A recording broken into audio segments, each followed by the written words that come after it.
as it can be. Now again, on different examples, there's been developments where it goes back and forth. There's many more public input sessions to talk about some of those things. But in general, that's how it works. And there is, again, based on the postings that we have to have in the paper on the website, those public notices are out there for that process. I don't know if there's anything else. And then on economic development, again, from TID creation, for some folks, it's a economic development tool that's basically one of the only ones that's in the state of Wisconsin that you can use. That process is also a public process. All the taxing entities within a community, so we open up one of our TIDs, like we have TID 3, 4, and 5. One of those TIDs, all the entities say it's in Brown County. The tech school, the school district, the village, the county, all have says within that, or all have a say within that process. They get to approve the original plan, they get to approve the original maps. Every year we have to have a report session where they get to review the overall health of that TID, and then closures, if there's any amendments where projects are added to that. Because when you create a TID, there's a project list of things that you can put in there. If something has to get amended, again, that has to go to the open session that has all those taxing entities in that. And those folks also, again, have the right to approve or deny amendments or the plans to start out with on the process. And then, again, they're through that every year, that process as we do a review. Every year we're required to have audits. Every year we're required to have those TID reports and those review meetings with all the taxing entities, so they all understand the future of those things.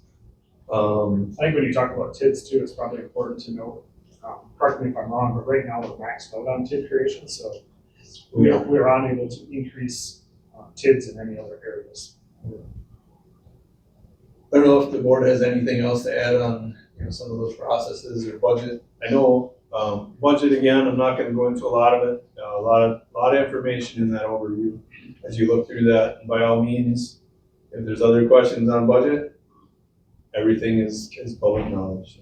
I think maybe going back to what you talked about on the process of how development happens, maybe a couple key points that are fundamental for maybe some misunderstanding or concerns that the public has is typically when a developer wants to build here, they contact the village, they contact Travis and say, we have some interest, but it's really just inquiry of nature. So there's nothing, he gets tons of those all the time. What do you got here? We're looking at maybe coming in here. And so what happens with that is often fairly regularly on board meetings, we have closed sessions where we talk about different economic development issues. And during those, Travis might bring up like, hey, this company ABC, or a lot of times it's not even companies, it's just, we have a manufacturing company that's poking around as an FYI. And so we'll get a list of those a lot of times. And then, as a board, we don't really do much with those because it is so inquiry of nature and nothing likely will come of that. Later on, oftentimes, there will be some companies that will determine that they want to get more serious about things. And once that happens, it's Travis's job to make sure he's up to speed on all the things that would be required for that company to come here. So is there zoning changes that has to happen? Do we have enough space? Where would we put this? How would they fit in with our ordinances based on what they're planning on manufacturing? So Travis puts all that together prior to talking to the board, to having a general discussion of that. And then once he has that together, he'll come to us and we'll ask him a bunch of questions about it that he's expected to answer, knowing about that development. And oftentimes that process might take several meetings of back and forth and stuff, because then we'll give him further direction. He goes back to whoever the party is that's interested and has those negotiations with them. After all that, that's when we kind of get into some of the things that Travis talked about too, continuing on in that process where it goes to the planning commission and later comes to the board, and sometimes it comes to the board and back to the planning commission and back to the company again. But that's oftentimes what happens in different developments. Is there any more? Do you have anything else on this subject? Really. Yeah, if you don't mind, Go ahead. maybe I have something that I would just like a general speech to talk about some things. Definitely been a wild couple of weeks, I think, for everybody in the village. And before I start getting into my speech, I just want to tell a little bit about me. So I've been on the board 20 years and I've always voted with the principle of doing what's best for the village. I've never received compensation from a company, special interest group, or anything else to influence my votes. In my time on the board, I've never been asked to sign an NDA on any subject that we talked about. During time on the board, I've encouraged dialogue on both sides of issues to hear the discussions so I'm better informed on how I vote. I'm a trustee as I enjoy being informed, I enjoy being involved, and I also like being a part of the decision-making process to make our village better. I have 2 kids that attend the schools in the area being discussed for a potential data center, so I obviously take into consideration a lot of concerns that people are talking about. My family, as well as 2 other board members, live in a neighborhood that's directly adjacent to the area being discussed. So obviously, we're going to also do our due diligence on a lot of the things that people have been talking about potentially occurring. And although I'm skeptical of data centers and will provide assurances required to get my support, I think that it's my duty as a board member to entertain all proposals with an open mind and evaluate them. And again, I'm skeptical on this process, on whether we can make it fit, but we need to be looking at all the different options that are brought to us to determine if they're right for the village or not. And in this case, we don't even have a proposal in front of us. So I think at our last meeting, a lot of people were looking for, what's your thoughts? It was all new to all of us. And I didn't have many thoughts at that time. It was hard for me to speak at that meeting because I wasn't sure. And so these last couple of weeks have gave me the opportunity to hear public input and to look at different things. And I continue to be skeptical that we can make it fit. But I'm also feel that it is our duty to look at it and if the project is, if they decide to propose it, that we evaluate it and see where that leads. In my 20 years being a trustee for the village of Wrightstown, I've seen few topics energize the community as much as data centers. And for this, the community engagement, I'm really happy to see. All too often, I'm left astonished with important topics being discussed and the audience remains completely empty. Having an engaged community is extremely important, and letting the board know how you feel helps us vote and helps us see the vision of what people want for the community. So for all of you that have been recently started taking notice, I'm thankful, and I hope that you're engaged on more topics than just the potential data center. As much as I'm happy about the recent engagement, I'm also saddened by the misinformation, name calling, baseless accusations against not only the village board, but also village staff by some people on social media. The board represents the public, the village works for all of us, and we all need to be working together to do what's best for the village of Wrightstown. In my speech, I want to directly address several topics, including the actions of Administrator Travis Coenen, the transparency of the board, open records request emails, a potential data center moratorium, and what's next. It is important to note what follows is my opinion and not the opinion of the board. Again, up to this date, the board has had no formal discussions on this topic, so I don't think any one of us can speak for the board as a whole. So how did we get to where we are today? The village plans out our budget and financial forecast years in advance. There's a few years in the future where we have some concern on our revenue not being enough to cover our expenses. So there's a few actions that we can take to solve this issue. We can either cut services, we can raise taxes, or we can look for additional revenue. And I don't think people are interested in having reduced services or increase in taxes. So we've advised Travis that we want him to look for opportunities for additional growth and additional revenue that we can have.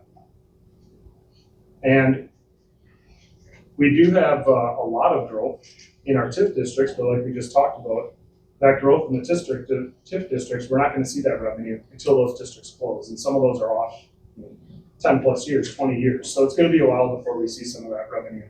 But once we do, it will be in good shape. But there are a couple of years in there where we do have some issues that we have to cover. So we talked about the flow of how typically a developer works within us. And how did this one play out? In January, Cloverleaf reached out to Travis and asked him if the village zoning would accept the data center development. Travis said it would not, but informed the board of the interest and asked if they would be open to this opportunity. The board responded with, they'll evaluate every opportunity and would like more education on the development. And again, this was the very initial, like, we're just reaching out, like we talked about the very first stage of, is this even serious? Like, who knows? They were fishing. And our ordinance, I'd like to say, what kind of killed the Greenleaf thing that was happening there when they were looking at it is a very near ordinance that we have already in place, not allowing data centers to come here. So there was no further discussions, as the nature of the communication was exploratory, and there was insufficient land in the village limits for a large-scale data center. A couple of weeks ago, Travis re-brought up the issue to the board, stating, hey, we're hearing that there's property owners that are getting made offers by Cloverleaf. It appears it's beginning to be more than just exploratory. The land appeared to be mostly in the town of Wrightstown, and we could explore annexing the land of the village if we were to get a proposal and if we supported the project. He also mentioned one of the reasons projects such as this get negative support from the community is if the board isn't transparent. The board agreed and said, let's make sure the community knows about this and get it on the next agenda, which was our last meeting. So again, going back to what we talked about how a normal development happens, normally we wouldn't have public input or public things happening until we had a much more clear picture of things. And in this case, we wanted to be transparent, wanted to let everyone know what's going on so we could collect everyone's input. So that's why we got it out there, probably maybe even a little bit prematurely, because as a board, we didn't even have time to talk about things to see where we were at and be coordinated on what we're talking about. And it also makes it very difficult for us to do that when we don't have a proposal. Typically, we're used to when we're having those type of discussions, if they're a right fit and things like that, things that we're concerned about, we have that after we have a proposal. And in this case, we don't have that at all. So by seeing the data center topic on the board's agenda, I think this was wrongly misconstrued by public opinion as board support. The board has taken no position on this topic as we've yet to receive a proposal. The reason it was on the agenda was transparency. My hope was this would lead to conversation with the public, constructively providing input, and if we ever received a proposal, this input can be used to ensure any concerns were addressed by the developer. Other than what was just mentioned, the board had zero discussions on this topic. If we were to get a proposal of something of this magnitude, it would require months of discussions, which would include the public. And I know from the speakers last night, we've often heard, these come through so fast, and we just weren't aware of them until the last minute. And I know a lot of people have even said that here. We weren't even aware of it. Well, it hadn't become a reality until just a couple of weeks ago, so that's why nobody had heard of it.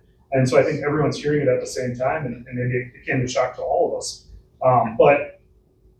Also, when other communities talk about it happened so fast and things were happening behind closed doors, that's the opposite of what we're doing here. Again, we're trying to be transparent and getting in front of it and getting everybody involved really early in the process before anything has even been made. Travis's action. It's Travis's job to provide all development inquiries to the board. When he does so, the board often asks many follow-up questions for which he has to be prepared. I think many people believe the emails released to the public record request is an I got you moment. I don't view it as that at all. Travis did have some email correspondence with Cloverleaf, yes. But as you can clearly see from the emails, there wasn't promises being made or negotiations taking place. He was asking, what are you looking for? What type of zoning would be required? What lessons have you learned from previous projects? All correspondence that's educational in nature, in my opinion, and things Travis would need to know if a plan was ever brought forward so he could inform the board correctly. And so I guess with that, I don't know, Travis, if you have anything you want to speak directly to those emails. So I guess we're on to that point. So as this was kind of blowing up in Greenleaf, that's when I came to the board and said, is this something that you even want to entertain? Like, this is a mess. And even by the emails, as you look at it, right? I made a comment in email, and sometimes I'll be the first to say maybe I'm not as eloquent as I need to be in my emails. But I said we have to do better than Greenleaf or Kewanee, and I didn't mean so I can get a data center here. I'm like, so we can inform the community. And that was one of the biggest things as I talk. Can we finish? Can we just finish, please? And that was one thing that when Bonnie called me from Village of Greenleaf, Bill Roebke called me from the town. He's like, we're hammered by things we don't know about, right? And I didn't want to be there. So with that discussion, the board is when I started reaching out, and I called Port Washington, Mount Pleasant, Beaver Dam, Caledonia, DeForest, Janesville, and started talking to administrators, started talking to mayors, saying, what are you guys doing in your communities to protect your community from these things? What kind of zonings do you have, right? Because if you leave loose zoning, you end up with struggles. So many of them got back to me with zoning models and all the different things that they're doing. And as that, again, keeping that back as a fact finding, as a information gathering process, so that, again, if there was ever something that came up here as a proposal, we were semi-prepared. It wasn't that process, right? As we talk about moratoriums, that's something that we want the moratorium for, right? It's so we can be better prepared for ourselves. That was that process. Yes, I had those conversations. I never once had a conversation about a proposal for the village. It was, how do we get that? Mayor Ted Knightsky from Port Washington said, if Cloverleaf is looking by you, they provided us a lot of information. It was one source I got information from. And again, it's in that fact-finding piece.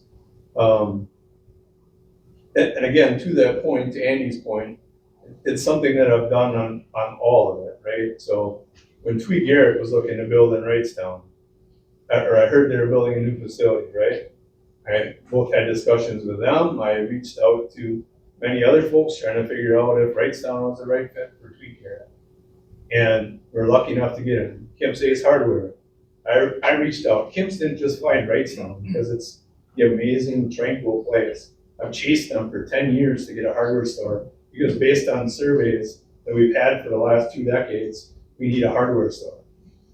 I chase after automotive places because all of our automotive places are retiring, right? There's a lot of things we chase after every day to help better the community. And again, I don't send it out to everyone every day with that because as we got Tweet Garrett, Hobart had it on the same agenda to try getting Tweet Garrett into their community and offers and deals. And again, Tweet saw our location where they are today as a better location for visibility and just overall connectivity to their workforce and their suppliers. This is a tough one. I don't know if we can survive it either. I'm with a lot of you guys on construction and whatnot. But again, it is an opportunity and to look at it, in some opinions, I've talked to some are pretty nasty out in the world and some are rational. It's like me saying I'm giving you a vehicle and your response is, I can't afford the gas. How do you know I'm not giving you a Tesla? Right? You have to explore things. Not saying you have to put it in there, but you have to explore things. There was a battery farm proposed for the land behind high school. We passed zoning to make sure that was gone. Again, you didn't have to call me every name in the book. You didn't have to do a protest. You didn't have to do a petition. You took care of it. There's a lot of things we do every day that you're unaware of. We're not all having private jets and living on private islands, but there are some of us that set up tents every day and stages for every event and work them and coach here.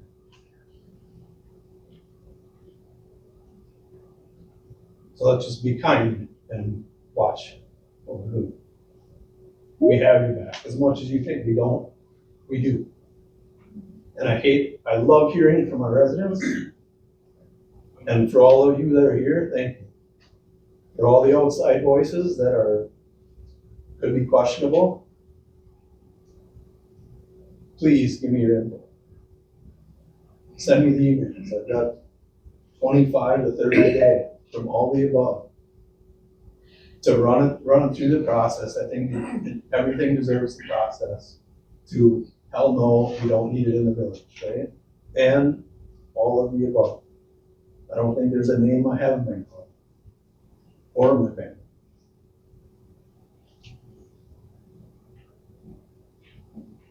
And I think that's one of the things I've struggled with most is the plentiful negative comments on social media, particularly those directed towards Travis, because many of these comments are just based on half-truths, assumptions, and outright malicious lies. And Travis has worked tirelessly to make Wrightstown a better place to work and live. He wears many hats that in many other villages, they would have staffs to do that. And Travis takes it on willingly himself and does it to help keep our taxpayer rates down. We've had times when we've said, hey, we should hire some additional help for you. Let's do this. And Travis has said, no, I'll keep working my extra hours to do it because that's what's responsible for the taxpayers. So he really does have our back and is really looking out for us. At this last budget cycle, we literally basically begged Travis to let us hire him some help. And he said, that's not fiscally responsible for our village. I'll just keep doing it. Nearly all of Travis's discussions focus on the way that villages can do more for the community and challenges everyone to provide more value. He not only speaks this, but he lives it in his daily life. And I have countless examples of how Travis has done great contributing to our community. So I want everyone to know that Travis was the one who recommended maximum transparency. Travis was the one who said, we need to get this on the agenda to make the public aware, even though we've yet to receive a proposal. And Travis has taken no official position on a potential data center in Wrightstown. Definitely to know Travis is to know that he loves Wrightstown, and he's definitely been treated fairly by a lot of people. So let's talk about the moratorium. Many cite a moratorium as a tool to allow us to do the necessary research, take time to answer questions, etc. To me, a moratorium only kicks the can to a later date. If a proposal is to be made to the board, certainly we would take the time even to thoroughly investigate all concerns and make sure we are comfortable prior to agreeing to anything. The board has precedence to this. So two recent examples, one Travis mentioned before, this battery facility that was looking at going in a very near spot. And we looked at that and said, absolutely no. There's tons of safety, environmental concerns, and we changed our codes to make sure that they couldn't come here. And another one would be a printing company that was looking at developing, and it was even going to go into our TIP district, and so in an industrialized area, and we worked with them continuously back and forth on how they expelled their ink. And we couldn't come up with a way that we felt was environmentally safe or good for our environment. So we turned them down, even though they promised lots of good jobs. Again, the public wasn't aware of all that because we didn't make it transparent ahead of time, but just proof that we are watching out for what's best for everyone and not always just taking every opportunity that comes our way. And in the 1.2, that land behind the high school, I pushed probably 6 developers to that property owner already trying to get homes, as we need more homes. We can only do as much as we can do on some of these things, and again, sometimes property owners push these proposals up our way in our direction.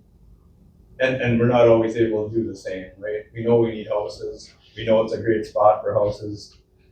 And again, we can't get them to work with developers. They can't come to agreements on that. We have one currently right now working on it. That next meeting we'll have a proposal again on some collaboration with the village to try making a subdivision happen on this. But again, as I spoke at the last meeting, it's a challenge. When we do surveys, we do public input sessions, say like our park and rec plan, right? And we propose a park for St. John's.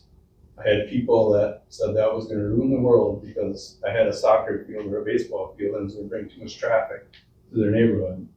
In the surveys, we had people that wanted splash pads, aquatic centers, whatever.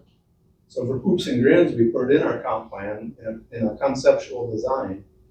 Some people want it, some people hate it. And again, those ruining the world. We proposed residential subdivisions for some of that section. It doesn't make everybody happy, right? We propose a CBRF, that doesn't make everybody happy. It's really tough to find solutions other than just creating forests and open green fields next to everybody's house that everybody can use to whatever they want to use it. There's challenges in these positions. There's really no right answer. Again, rural St. Pat subdivision, and have houses for a long time, no development. You know, bring in development, a lot of headaches came to you. There's a lot of challenges. These guys do a very good job of trying to navigate, But none of these things are straightforward. None of them are, 100% that the people around them are gonna like those things. It's a challenge. I'm sure some of you I know are from the town of Wrightstown. How do you like the digester? Is the landfill working all right, right? But there are challenges we have to deal with, right? Someone at some point made that decision that whether it was financial or whatnot, that was the best interest of the community, right?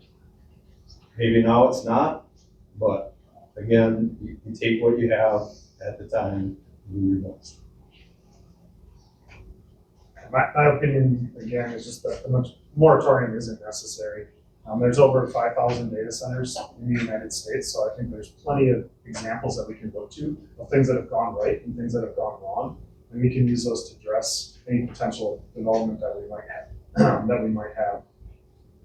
And then if the developer doesn't give us suitable answers, then it's easy for us to say, no, this isn't right for us, it doesn't belong in the community. I know I wouldn't vote for that, and I don't think anyone else on this board either would either. So although I'm against the moratorium, I'm for other solutions that can ensure the community knows their voices are being heard and brings us together. I think there's a number of different things we can explore in making sure that that happens. In summary, the desire to improve our financial position, to maintain or add services offered by the village, has driven the board to take the same stance of evaluating all proposals. I believe it would be irresponsible of the board not to evaluate all proposals, even ones we're pessimistic and don't think that will be a good fit for our village. We should still look at them. Often these proposals are submitted and there is little to no public input. Knowing there's often large community of interest around data centers, the board wants to do everything they can to make this transparent. And putting something on our agenda to inform the public, even though it's yet to be proposed, was an example of that. So going forward, I hope the community stops the personal attacks and dissemination of misinformation, and instead provides constructive input into our areas of concern. Remember, at this time, there's no proposal. No land has been acquired, and there's been no board discussion on this matter. If the land is acquired, it would need to be annexed to the village for the village to have any input into what happens there. As well, we'd have to update our zoning. All of these processes take a long time. Nothing that can be done behind closed doors without people being aware of what's going on. So with that, I'd just like to say, I definitely thank everyone for being here. Thank everyone for their input. And I want to stress that I am very pessimistic on this project and don't know if it would be a good fit or not. But as I reiterate, I think it's our due diligence to look at it. It doesn't cost us anything to look at something that's being proposed. Well, and one more thing I want to add to your moratorium position. So as the moratorium has been out there again, more fact finding, more education for myself on moratoriums.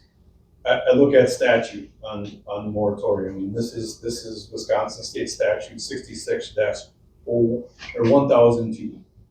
So under this moratorium, all the things that are in there, I think there are factors, and again, this is information for you as well, right?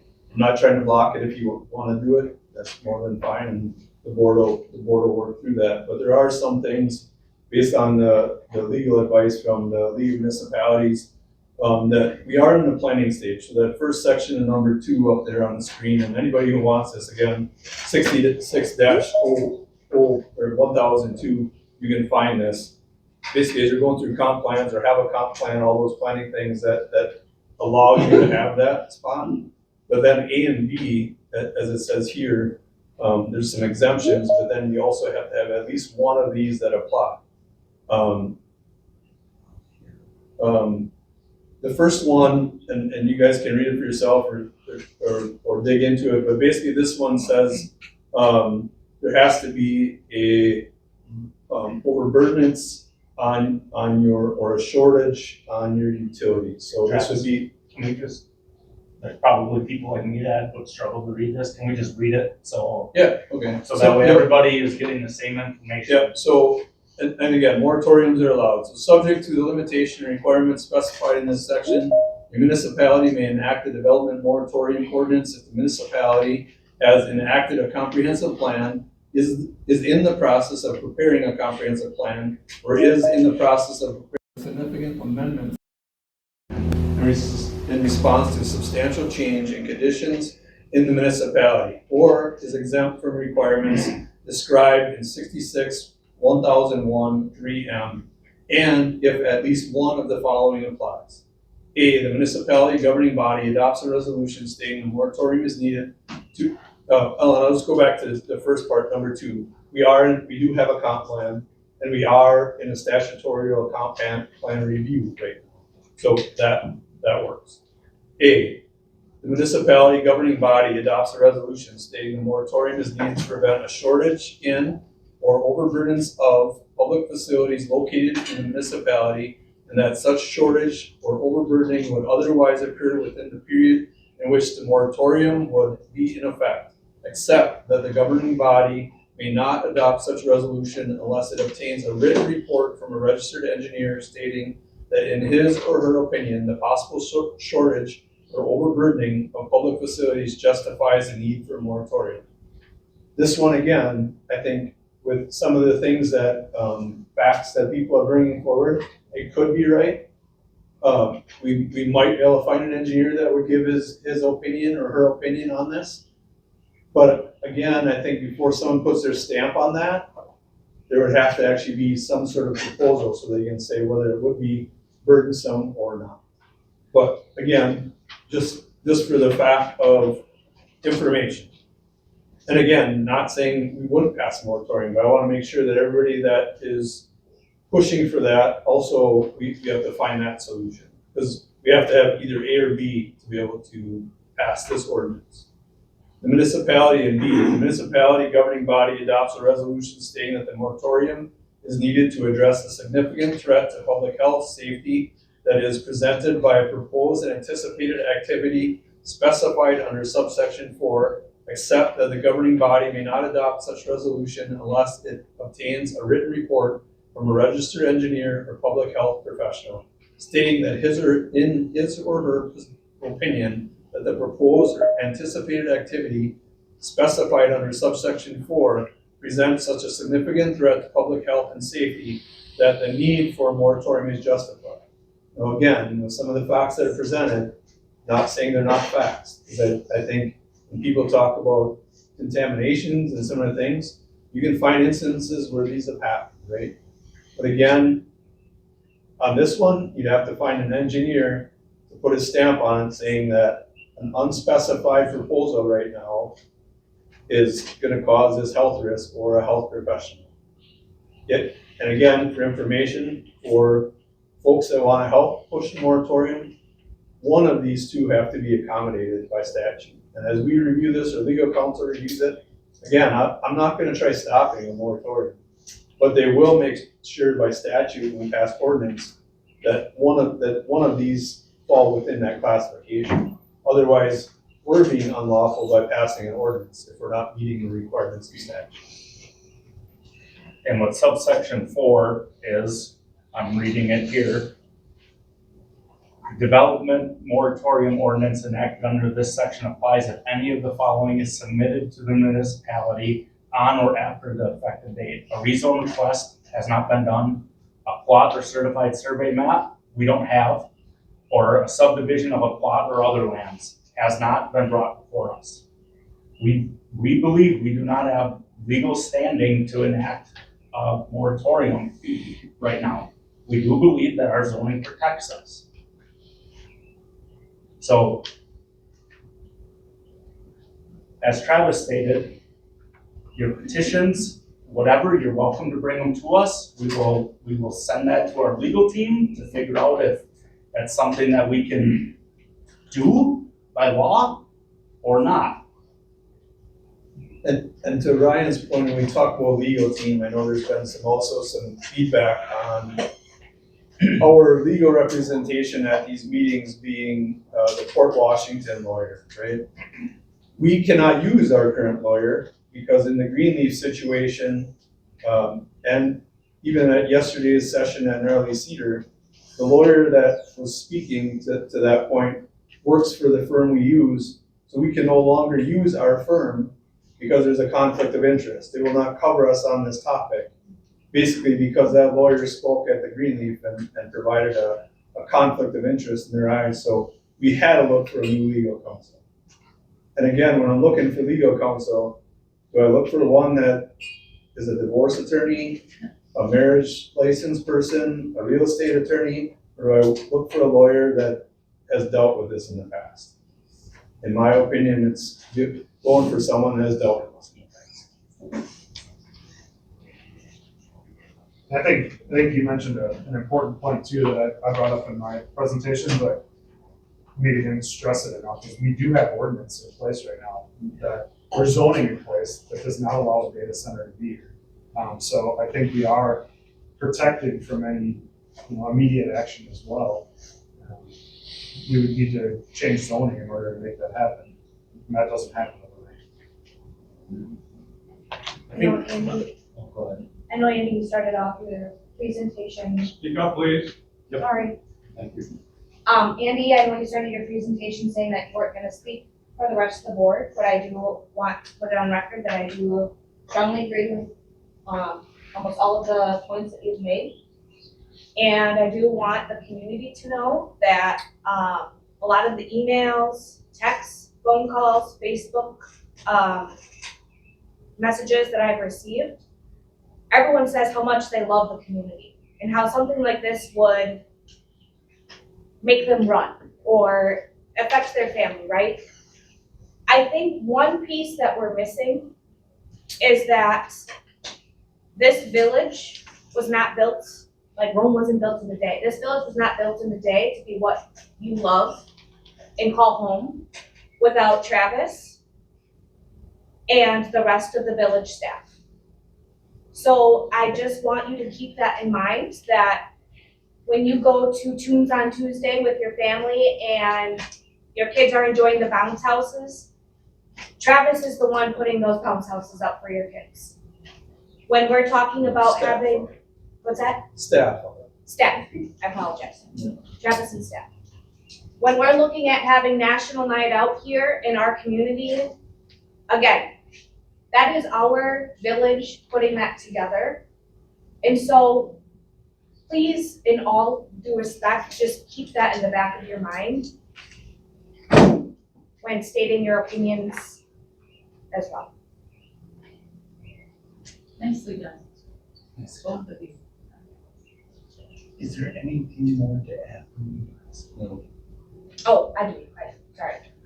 My last statement that I wanted to say is, personally, me, I think I'm more fearful of losing Travis and our village staff than a data center coming to our town. Wow. That's great. Explain yourself. Okay, that's a strong statement. Yeah.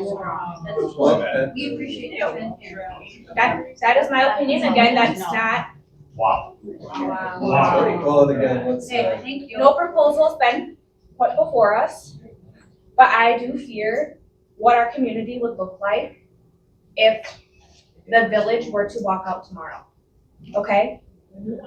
That's right. Who, That's why we have elections. That's Ooh. right. who would do it, who would step up? Think about that. We have. all right, let's move on to the board meeting. Are we did we just, the three things on the committee as a whole? Yeah. We just do that? Okay. We'll look for a motion and then. Hold on. I wanna bring, last item on the agenda here under committee whole is any business brought before the committee relating to the affairs of the government of the village of Wrightstown of an emergency need or required immediate action. Based on the last couple of weeks, I feel that this falls under emergency need or immediate action.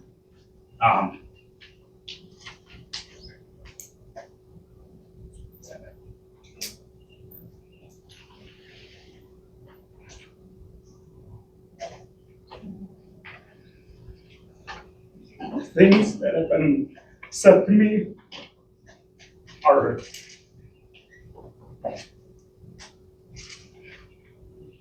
unbelievable. For people to think that I would ever allow something in this village that I think would harm my daughter frustrates me to no end, okay? Andy is raising his children here. Alexxis is raising her children here. Terry has children and grandchildren here. The thought that our residents would think that we could put our children in harm's way without doing everything we could to make sure that that isn't the case frustrates me. Nothing is more important than my daughter's health. And I would never, ever, ever approve something that I thought would hurt her. 6 generations have come before me, and I'm trying to raise the 7th one here. I'm not gonna approve something and then pick up my bags and leave. What would the point of that be?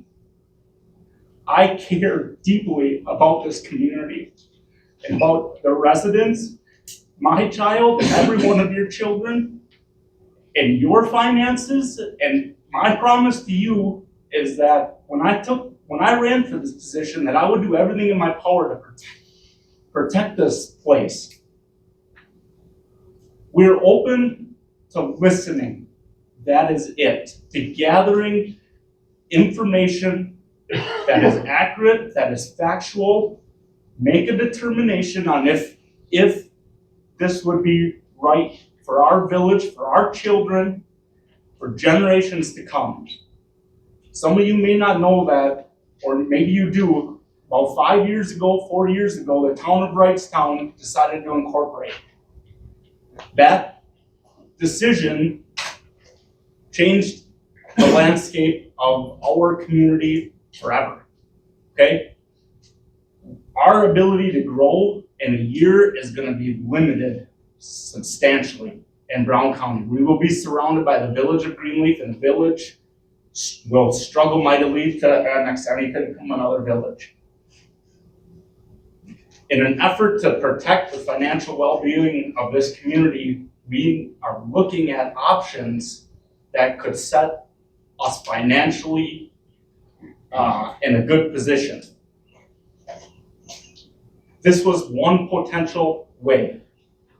It has to make sense. It has to be safe. It has to be all of these things in order for any one of us to check off on it. Like I said, I don't know all of everybody's family dynamics, but I know that there's at least 4 people here that have children or grandchildren that we're trying to raise here. So that was my first point. I think a lot of you would be disgusted to read some of the emails that we've got and the names that we've been called. I know I sure as hell won't ever show my daughter those emails. They're disgusting. And Ben, wherever you are, if you're in here tonight, I'm looking right at you and I'm talking to you. And I prefer you put your house up for sale and leave, because you are a disgusting human being. Next, I don't think we can do a moratorium by law. What I'm going to propose is that we, in the in the August primary, we have a question, a referendum question to our village residents. And I don't know exactly what that looks like yet, or how it's exactly worded, but something along the lines of, do the residents of our village want us to continue gathering information or not?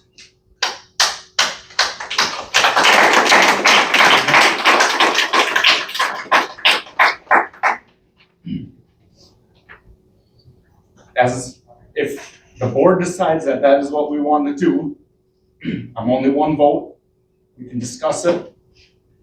If that's the way that we want to go, my assurance to you is that as the planning chair, we will not entertain changing or annexing in or changing our zoning for a data center until we get the results of that back. Now that's gonna take some faith on you guys to believe that we have your best interest in mind and that we wanna do what's right for our community because we care. You can go through with your moratorium, you can bring that to us. I don't have any problems with that. We can go through the legal processes, see if that's something we can do. We can do this in conjunction. You guys can continue that path, or we can continue on a path of trying to get this on the next election so it doesn't cost the village any extra money. That's what I'm gonna propose to the board, is we bring it to a referendum. Now, I don't know that, I'm in transparency here, I don't know that we can have a binding referendum, but we can at least do an information gathering referendum where if there's clear one way or the other, we'll know as a board which way we wanna go, right? If we're split down the middle, we've gotta start making some decisions again. Because although there are a lot of people here and everywhere online that don't want this, we have received emails and phone calls from residents that want us to gather the information so we can make a determination if this fits. So Travis probably knows better than I do if I can make an official motion. No, you're in the count. Okay, so in the village board meeting, I will, at the end of that, I will bring up a motion to, You can state an idea. You can say, I'm gonna bring this to the next board meeting. But You even can as say a, all of that, even but- as emergency nature, if the board agrees that it's an emergency of nature, he can make a motion at the end of the meeting to do just what he's spoken about. And just a quick note, all referendums are due by June 2nd for the August election. We need to do it now. so we, thank you.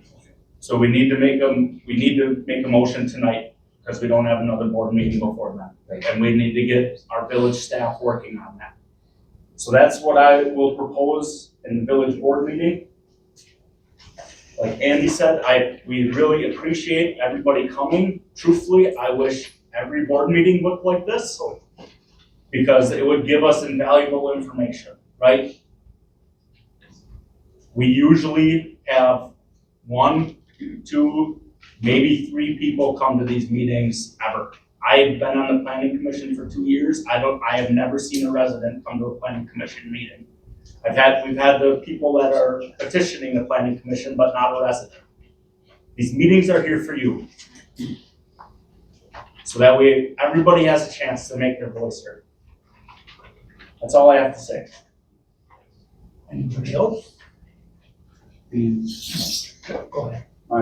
My speech won't be very long or anything. In fact, it's not a speech. I just jotted down some ideas. The anger and divisiveness this has caused really concerns me. And I don't know if it's worth it. When people ask me my opinion, I tell them I want to get more information, just like Andy said and Ryan said, and they don't like that answer. And then when I tell them what I've learned, they don't believe it. Their minds are made up. And I've just got a hard time dealing also with the hostile social media comments. I'm frustrated just like you are, and I hope this comes to a conclusion soon. No, I just think Is your mic on? it's my mic on. Yeah, it is, but. It's up. I just want to echo what everybody else said here. We need to dial the temperature down. And we need to look at the man sitting here and recognize him for all the accomplishments. My husband and I were coming into town on Sunday. It was raining. We were coming back from the garden center. We were passing the roundabout with the big Tunes on Tuesday sign. And I almost broke down and cried because I realized that that wouldn't have happened without Travis. The car show wouldn't have happened without Travis. The village staff, Andy and his team, set up all of these events. We have bingo bash. We have a lot of things going on for people that the police chief, the Department of Public Works don't get paid for setting up. They do all of this work. trying to accommodate people and make people feel like this is a wanted place to live. But I think I was stunned and saddened to the point of almost walking out the door when I saw some of the nasty emails that we got. It's bad. You can't send that kind of stuff to people. And I agree with Ryan. I agree with everybody who's spoken here. But Ryan's comments about not wanting your daughter to see that kind of stuff online, my God, think about what you're doing. You may be passionate about your opinion, but this guy here has worked his butt off. We've tried to get him an extra person. We've thought, one of the major comments that we all make when we do his review every year is he needs a better work-life balance, because he's constantly on committees, going to conferences, representing the village. He's a leader that is sought after. He doesn't need to be here and take this abuse. So I really hope that people take that into account. That's really what I have to say. Look at what his accomplishments are, everything he's done.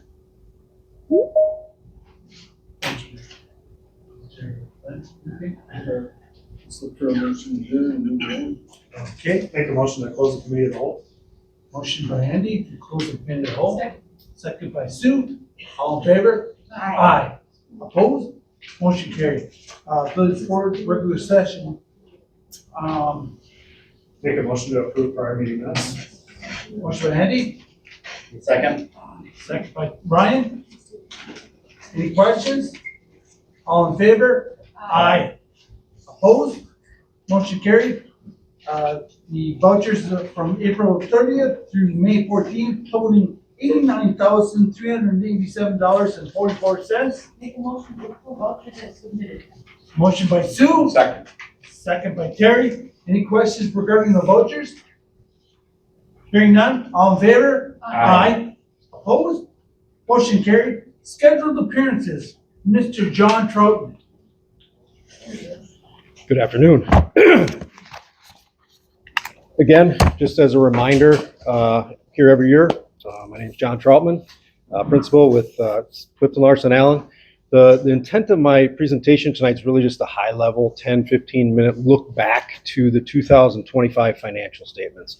My firm issued an audit on that financial statement. We issued that in early April. And again, if you have that in front of you, I'll call out a few page numbers here as you can follow along. But again, informal. Ask questions, interrupt me if you have anything to ask or clarify with the audit. Page 1, independent auditor's report. That is the result of the audit, again, from 2025, December 31, 2025. And the first section there, the opinion, gets right to the point. That's the opinion that we have issued on the village's financial statements, which is really the rest of the document here. And in our opinion, the accompanying financial statements referred to above present fairly, in all material respects, the respective financial position of the governmental activities, the business type activities, each major fund, and then the aggregate subtotal of non-major funds as of December 31, 2025. I'll go through a few of those just again to kind of complete the look back and the summary of the year as far as the financial statements. But again, that's the opinion that we issued. The rest of that letter goes through the basis of our opinions, the standards that we followed in issuing that opinion, the responsibilities of management of the village of those financial statements, and then our responsibilities as your auditor. Goes through some educational and informational information on page 3 as far as the supplemental information that's contained in those financial statements, and then the supplementary information. Again, each one of those are sections of your financial statements that are contained in this document. I'm going to skip to page 8. Page 8 is the balance sheet. So balance sheet, again, as a reminder, is a snapshot of time. It's December 31, 2025. It lists your assets, your liabilities, deferred inflows, deferred outflows, and then your fund balance. So I'm going to focus right down to the fund balance. That's really what the year ended with, and the 2026 year that we are currently in started with. And there's two components of fund balance for the general fund. The general fund is your leftmost column on the financial statements. That's your operating fund.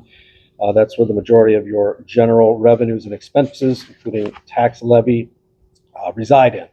So you're left with really 5,887,000 in, and this is on page 8 for the slide. $5,887,078 for fund balance.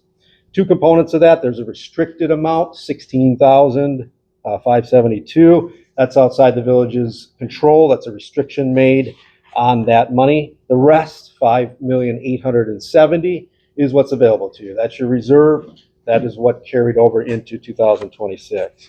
The rest of those columns on the page are the rest of your major funds. So you have TIF District number 3, Tax Incremental District number 3, number 4, and then general capital projects.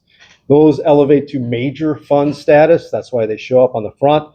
You'll see that far right column, non-major governmental funds. That is an aggregate. That's a subtotal of all your non-major funds.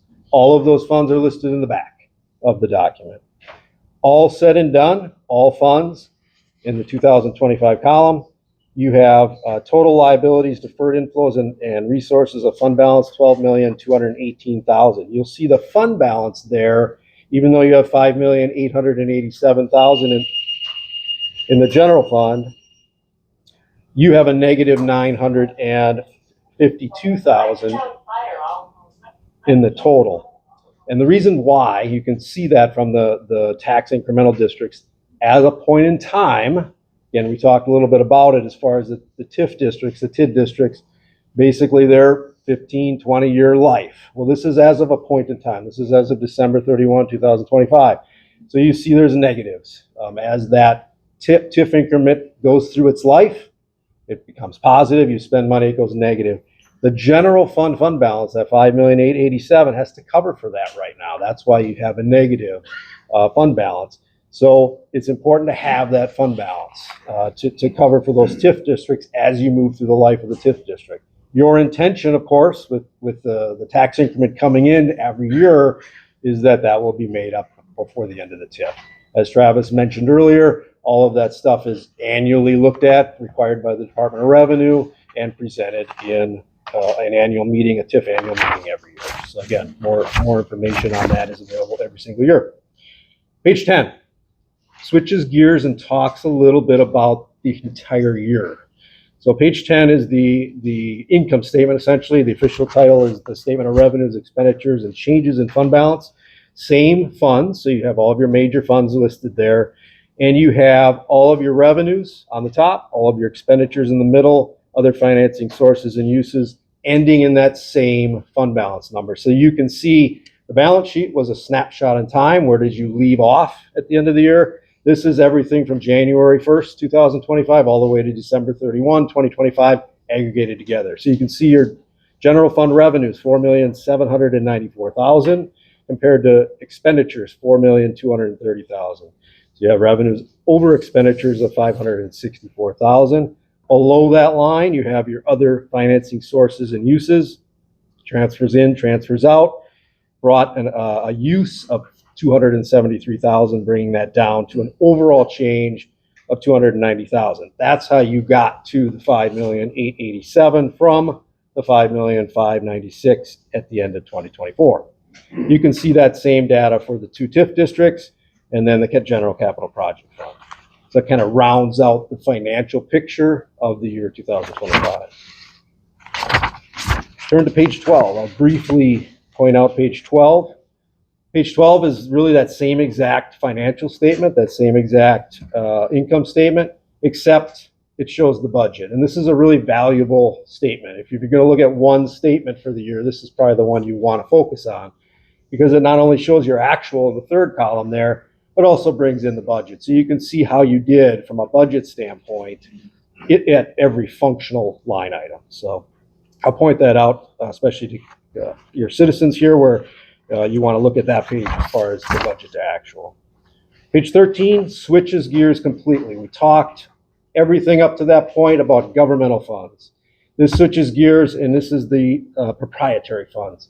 Proprietary funds is a term that's used for really your water and sewer utilities. Your water and sewer utilities follow a different accounting measure, a different accounting rules, because they are proprietary funds. What does that mean? That means they are designed to have user fees, your water and sewer rates, basically support and fund the expenditures, not a tax levy. So that's the distinguishing factor that governments use as far as following the rules. You are required to follow those rules. Same data set, balance sheet, statement of net position, it's officially called. And you can see it's split between 2 pages here. So it starts on page 13 with the assets. You have deferred outflows of resources for both the water and sewer. And then on page 14, you have the liabilities. And I'll focus again on the bottom line. So the end of page 14, next page there, is really the net position. So it's like a fund balance, but it's called net position. And you can see the water utility ended the year with $9,752,000. The sewer utility ended the year in $6,269,000. If you look up in the components of that net position, you'll see a difference from what we talked about in the fund balance, and that is the net investment and capital asset line.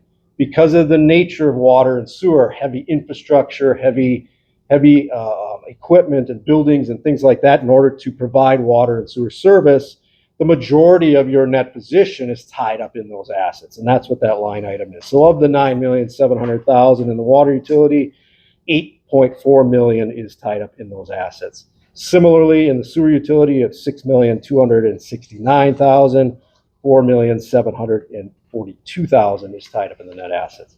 Your unrestricted amount on that line is really your reserve that you have for equipment replacement and future expenditures in those funds. $1,302,000 and $1,357,000 respectively, water and sewer.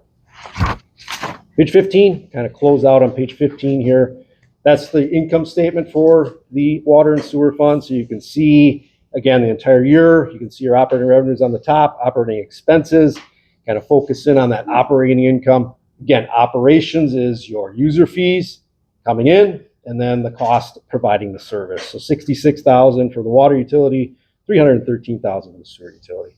Below that line, equally as important, but non-operating, is all of your interest income, interest charges, and then capital contributions, transfers in, transfers out. All said and done, that position went up $733,000 in the water, $400,000 in the sewer, arriving at the numbers I just talked about on the previous page. Any questions on that? I have one more comment to talk about future GASBs coming up.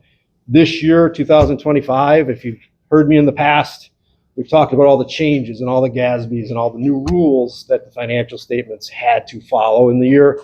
Didn't have a single one in 2025. So that's really good. Good news for the village, good news for making this a little bit simpler to read through.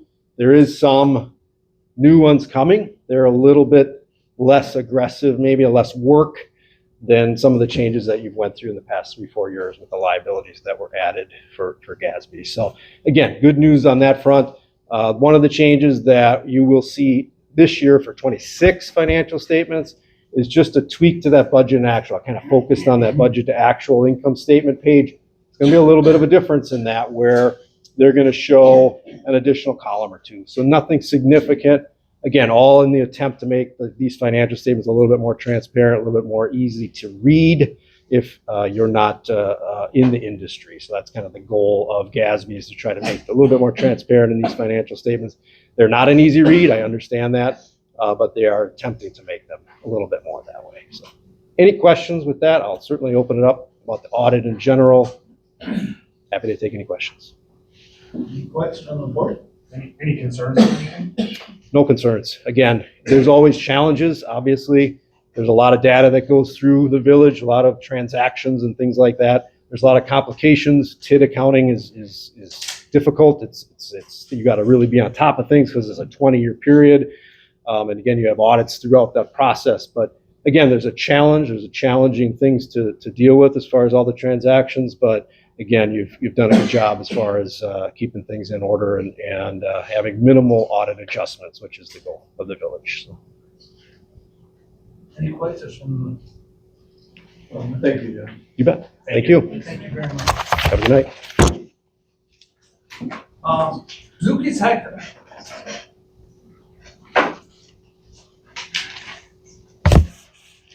Hello and thank you. I guess kind of expected to talk a little earlier, but I think my speech is completely different now. as the agenda says, I'm Lucas Hecker. What it left out was that I was talking about data centers. Kind of ironic. I guess I should have said that a couple times in the email. So we talked about transparency a little bit earlier today. All you guys did. How long has the St. John's building, the old school, been up for revamp? And how long has it been up for what? Revamp, or what we want to do with it. When did they move out? 3-4 years ago? Yeah, I was gonna say, somewhere around that 4-year time frame, when we acquired the property. Okay. And then, so we've been reaching out to the public for 3 or 4 years on that? Yeah. Okay. Okay. The size of that site is a little bit different than the size of the proposed data center site. Proposed data center site, I know, it's not a proposal yet. But what's interesting is I've only been here a year and a half, and I've known about the St. John's old school house. I've heard more chatter about it and seen more activity about it than I had with the data center. And the data center is encompassing, what, 550 acres roughly is what they're trying to acquire. Seems a little different, right? With one of the largest properties in the last 10 years, Tweet Garrett, right? That was a $15 million project. And so I'm just curious that why it took us from discussions in January to 2 weeks ago for the public to actually be kind of aware of what's going on. That's almost 5 months, right? And within that time frame, it seems that there would have been ample time to talk to the public about the potential for this, because we've all known about Greenleaf coming in, and this thing's a little bit larger than 15 million. So I'm just curious on what the delay was. Again, there's nothing proposed. It's hard to inform people and educate people on something you don't know what it is. Well, Yeah, I said it because there's no proposal. It's hard to educate people on a rumor per se. well, we do know that they've been looking around Northeast Wisconsin for a long time, and they were looking at Greenleaf. Yep. Kind of makes sense that they would look here too, because of our valuable land that we have, right? So aside from an actual proposal, I've already talked to you months ago about 2.54 million square foot facility. There was even a figure in there of $150,000, $160,000 per square foot cost to build the facility. These are just numbers that were in the emails that everybody's seen. And so I understand that it's not a formal proposal that's landed on your desk with writing and paper and signatures, but it seems as though that there was discussion about it. Again, fact finding, trying to figure out what value is actually there, because just like all the facts that are out there now, is there value or isn't there value? Right. So there's a study done in University of Michigan in 25, and basically what they've summarized is that the tax breaks for these data centers reduce the local tax revenues that would otherwise fund public services, often failing to provide a positive return on the investments for the community. That was a year ago that they did this, and so they did research a long time ago to gather that information.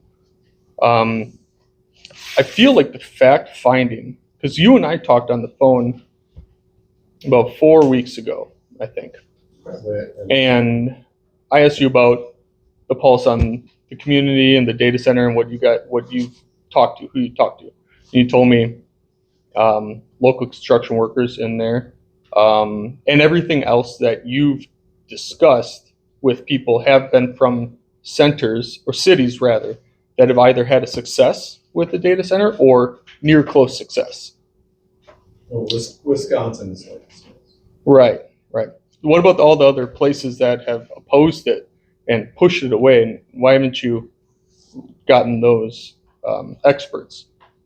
Well, again, for people that don't want me fact finding, again, I reached out to local Wisconsin or close to those Wisconsin sites. And Caledonia, if you understand, didn't pass it. They struggled with it. DeForest didn't pass it. Right. They struggled with it. So, yeah. So then, with your experts that you're contacting, how many lung transplant surgeons, pulmonologists have you guys reached out to? Okay. I'm just asking because as a medical professional, I would think that you'd want to reach out to a medical professional that is understanding of maybe the air pollutants that these data centers do cause. Harvard has published studies on both the economic downfall of cities that have had data centers around and the increase in costs, the increase in asthma, the increase in skin irritations, pulmonary infections, et cetera, et cetera.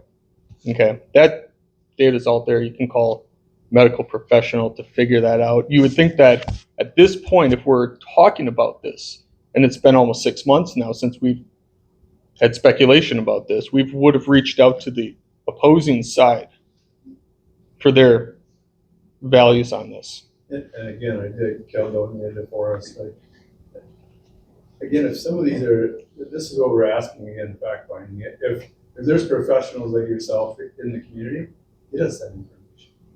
Well, so I'm a healthcare professional. However, I wasn't ever asked, nor have I actually probably, you know. Have you ever offered? You asked me when, in our conversation, you asked me what the stance of the board is on this moratorium. And No. Or not on the moratorium, on the data center, I'm sorry. And I stated to you the same thing that they take the stance on every development that comes to the village, that they would probably evaluate it through due process for its merit and value. Okay. So then, why did you guys turn down the battery farm? Why do you think? I'm asking. I wasn't here. Yeah. Again, for the health concerns. But what were those health concerns? Have you read any of the data on what I mean, I'm just asking. I'm just a citizen of the village. I think, Claire, I remembered somebody saying what could possibly go wrong with a battery farm next to the school. Okay. And it was a no-go. I mean, we didn't even have to think about it for a while. So, how large would that battery farm been? Like Peterson's land, 108 acres? Okay. So then, Bandahay, who has gotten an offer of $160,000 per acre at 199.3 acres over there, it's kind of large, a little bigger than the battery farm, right? But again, not in our community, we can't do it. And But we know that these people are getting approached, and you know that the battery center is quite bad, right? well, For the public. The proposal came to us. Mm-hmm. We don't have any proposal. But you I can- haven't seen any land contracts. I mean, you can do your due diligence and look into these health effects, right? Within the last 6 months, correct? And then have those presented to the public. I think that's the problem, is that this kind of took everybody by surprise. You guys said that you put on the data center on the agenda on the last meeting to notify the public. It was not on the meeting until I called and asked for it to be on the meeting. So I was the one that called. I was supposed to present. And it wasn't on the meeting until that occurred. And actually, when I tried to put it on midweek, I was told that I might be out of time, which was incorrect because I was way ahead of the 72-hour window. And so I'm just curious as to why I had to be the one to bring it up, especially after 5 months of talking to a You data didn't center. bring it up. You scheduled yourself as a schedule of previous. We were going to have it on the agenda. Okay. All right. So, I think to be able to get to open session and let everyone else have their opinion. yeah, I mean, it's tough when you guys talk for 55 minutes. And I was sitting here, waiting, ready to speak. And we had to hear from 1, 2, 3, 4, 5, 6, 7 people in almost the entire time allotted here.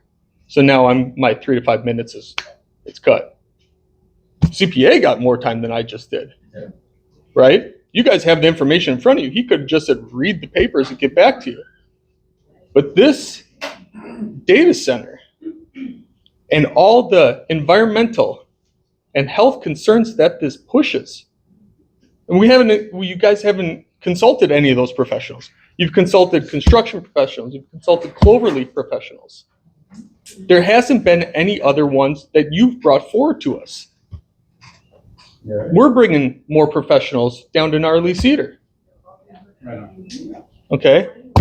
Let's talk about economics. You want to talk about economics? How many people do you think that's going to employ? I mean, the facility would be about 11 and a half times the size of Lambeau Field and its parking lots. Okay. How many? I don't think it's many people that are employed after it's built. I think. You're correct. I Yeah. think the construction workers are the employment up front while it's being built. That's correct. Right. So like Gnarly Cedar probably brings in more jobs for locals than, say, the data center at 2.54 million square feet. Okay.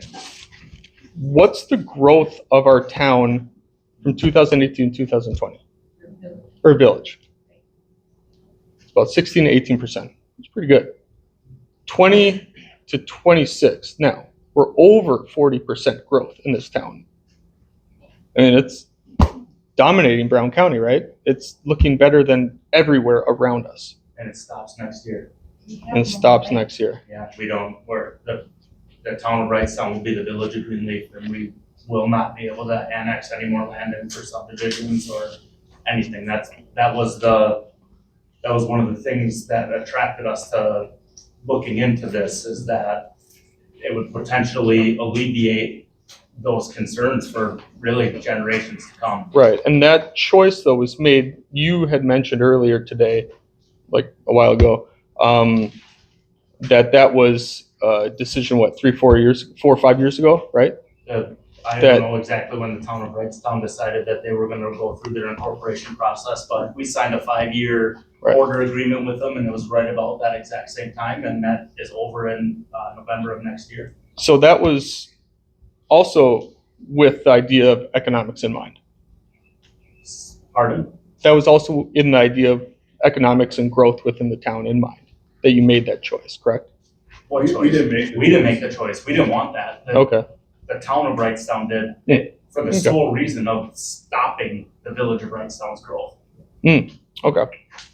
But you think that that's the growth we need?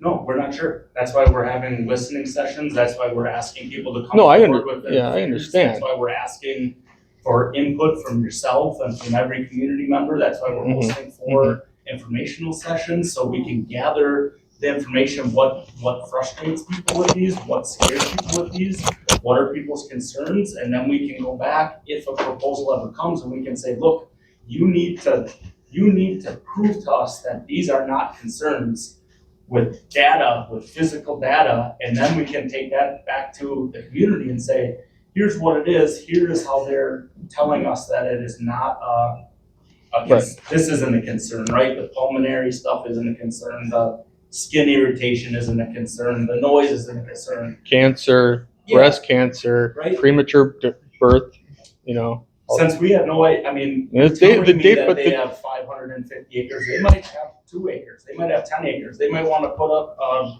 building the size of this, right? We don't know. we do know, because they're wanting a hyperscale data center. That's what has been shown. But also the stuff that we talked about, it'd be nice if we just had you guys present those other things to us than just the construction and the other people that have been successful. Look at Port Washington's deal, right? I mean, look at all these other deals and how these data centers make a deal, sign a deal, and then they own you. They own you, they own the town, and they can change their construction, right? How they had a 7 to 4 shut down on their construction. They only can do it from 7 to 4, and then they can do it whenever they want because they're behind schedule. And you can fine them $10 million if you want, $100 million. It doesn't matter. When they're offering Vandahay $32 million for their land, it's a drop simple, in the right? bucket, right? The financial impacts, right, are everybody we've heard from are delayed for a simple reason, because every other community that I'm aware of has put it in a tin. Cannot do it here. Right. Cannot. So why? So the tax breaks, the tax benefits coming from the village of Wrightstown would be exactly $0. So then what is the big holdup with the board and not just going with the rest of the community and shutting this thing down altogether when you don't have those things? well, just exactly what you said. Why are we even entertaining this? Because if we're not entertaining it for the economic value, which is what I'm told we're entertaining it for, No, but that's we're, what we're entertaining it for. okay. Yeah, it's not So a- the previous statement was a little confusing then, I Okay, think, let to me myself. clarify. It is, if we cannot by law put it in a TID. Right, What TID would do is defer tax Right. revenue Right. for us. Right. We cannot do that. So if it was to be built, we would immediately see tax revenue mm-hmm, without us shelling out a single penny to put an inch of sewer and water in the ground or, that's any- skeptical, because I think that there's a lot We of other can't. places By that law, have we had, can't. You can say by other places, you can Okay. say this or that. By law, we physically cannot do it. so you mentioned you have kids and you're concerned, Yeah. for their health. And Absolutely. so, again, I'm just wondering about the health concerns and why you or anybody else here that has children, I got a couple myself, Yeah. are not concerned. We are. That's why we didn't just say, hey, bring some. But we proposal, let's haven't, stamp we them. haven't looked at any environmental factors. You guys have not brought Because we don't know one what expert. we You don't haven't know brought what one it expert. is. We don't know what it is. What do you mean you don't know what it is? Because if they come to us with a proposal and we're like, So people are talking about. the chemical discharge in these things, they have biocides, the corrosion inhibitors, Yep. okay, It's there's all the heavy systems metals, that- It's in the right? systems that run in every school that we have here, in every hospital that. you little go to. different, Why? little different on size, on the amount that you're using, the whole process of it, it's all a little different. And by little, I mean a lot different. Well, and again, as the committee of the whole, Lucas, I'm sorry, but the board can entertain the time it needs. And I'm sorry you feel that I was there, but there's also business to take care of and other people that I know. I think that gives me some sort of skepticism right there too. That That's perfect, I but had again, 3 I minutes also to talk. respect the rest of these folks as well. But we would like him to be able to have the opportunity to speak and finish, so I would give up my opportunity to speak so that Lucas can finish. All right. One of the things I struggle with, they said that, put this to a close. There may be ways to do that, but without, I guess what I'm accustomed to of how we put things to close is having a vote on it and voting no. And in order to do that, we have to have a proposal, which we don't yet have. You could So- vote no without. You can set something up where you don't need a physical proposal. Well, we don't have zoning that accepts it now. Yeah, we couldn't accept, if we wanted to, we could. Right, but zoning's easy to change. So you think. I'm pretty sure it's easy to change. I was told that. It was easy to change by people within that line of work. It has to go through a public process, so yeah, I guess if no one's listening again. Right. Okay. But I think that's where I struggle in terms of, how do you shut it down, right? I mean, there's not I'm not aware of a mechanism where we can do that. Well, And I know I heard somebody Probably say, collective action by the board, right? To help shut that down and then go to the town of Wrightstown and collectively as a community, work with the town of Wrightstown to shut it down as well. The other thing I think that people are not considering, and I brought this up at the listening session today, is right now they're talking to the village of Wrightstown. The land is in the town. Right. If we like the proposal, I believe that we would annex the land into the village. We would get the tax benefit from the revenue. If we turn them down, what is to stop the town from saying, we'll take it here? It's still going to be in the same place. You're going to have the same concerns about environmental impact and dust on the ball field when people are playing, football and they're running the track. I get that. We understand your concerns. We just don't think you get the fact that if we don't look at it here and say no, they're very easily going to go to someplace else. And from all the people I heard from, they consider that within 20, 30, 40 miles of it being built somewhere in Appleton, they still would feel very badly about their environment and the pollution and everything else. So I get your point. We are listening to people, but I hope you all understand that they have another option if we turn this down. But we, Go to the town, and then you'll go to the town and you'll take this there. I get it. I would rather the village turn it down, take a risk and join a collective action with the entire community and work on the town of Wrightstown to stop it then. And I think the point of what I had said during the community, the whole of getting this on the next referendum is so we really get a gauge on how this community truly feels. Mm-hmm. Because there is a lot of people here tonight that are in opposition of it, right? But I would bet that there's probably a person or two in here that would be interested in learning some more information. Just like you can open records, request my emails. I have gotten emails from community members that are like, hey, we want to know more about this, right? So I've made a promise to this community that we won't take any, I, as the chair of the planning commission, won't take action until we get through a referendum, and I plan to stick by my word. So we can get a true gauge on the community feels for this at that time, and then we can move on. It'd be nice to move on. One way or the other, right? Thank you very So, much. Well, I think that the one way or the other, though, you will have a lot of other people move on if it comes. I mean, speaking personally, when I moved here, I knew that that was ag and residential zoned. If it was zoned industrial, but there was nothing there, I wouldn't have bought the house. I wouldn't have even considered Wrightstown. And I think a lot of people would have felt that same way. St. Pat's is different. They were zoned, it's different with the construction, the age, and everything like this. This is changing the entire town. I mean, you have kids walking deep. yeah, we understand Okay. that. That's all things There that. was a fire in Kaukauna 2 days ago, Yeah, right? that's You all guys saw things that at the we mill? would take into and that consideration. took multiple town fire departments to put it out. Yeah. That was just a little town. I mean, We were there. We were there. Yeah. We were there. right. So I don't think that we have the capacity to handle something like We that. do. We have written, signed agreements through Brown County Right. and Mavis Division 112, and we also have Fox River Fire District that we just joined that guarantees us that our partners are going to come and help us just like we go and help them. Right. It's a little different, I think, with the size and probably with some of the equipment that they have. We made packaging this past winter for 2 days. Okay, so we got to figure it out. Yeah, my mistake. No, we don't. My That's what- mistake. We don't have it figured out. That's why we're listening. That's why we're having these discussions. Yeah. All right. Thank you, Yeah, Steve, very sure. much. We look forward to presentation in future programs. Thank you. Sure. Ma'am, would you care to speak? Me? Yes. Yes, I would. I'll speak. So I have to say that I had a prepared statement tonight. My name is Nadine Matthew. I'm a village resident. And after listening to the discussion, I just want to clarify, I didn't come here to denigrate anyone. Sure.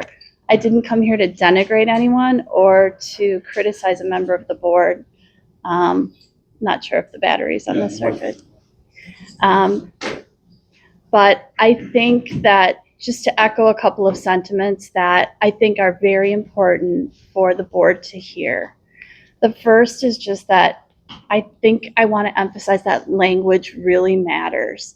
I think the discussion here tonight shows how carefully people need to choose their words, because I think what the impression is as I sit here that is upsetting some folks is that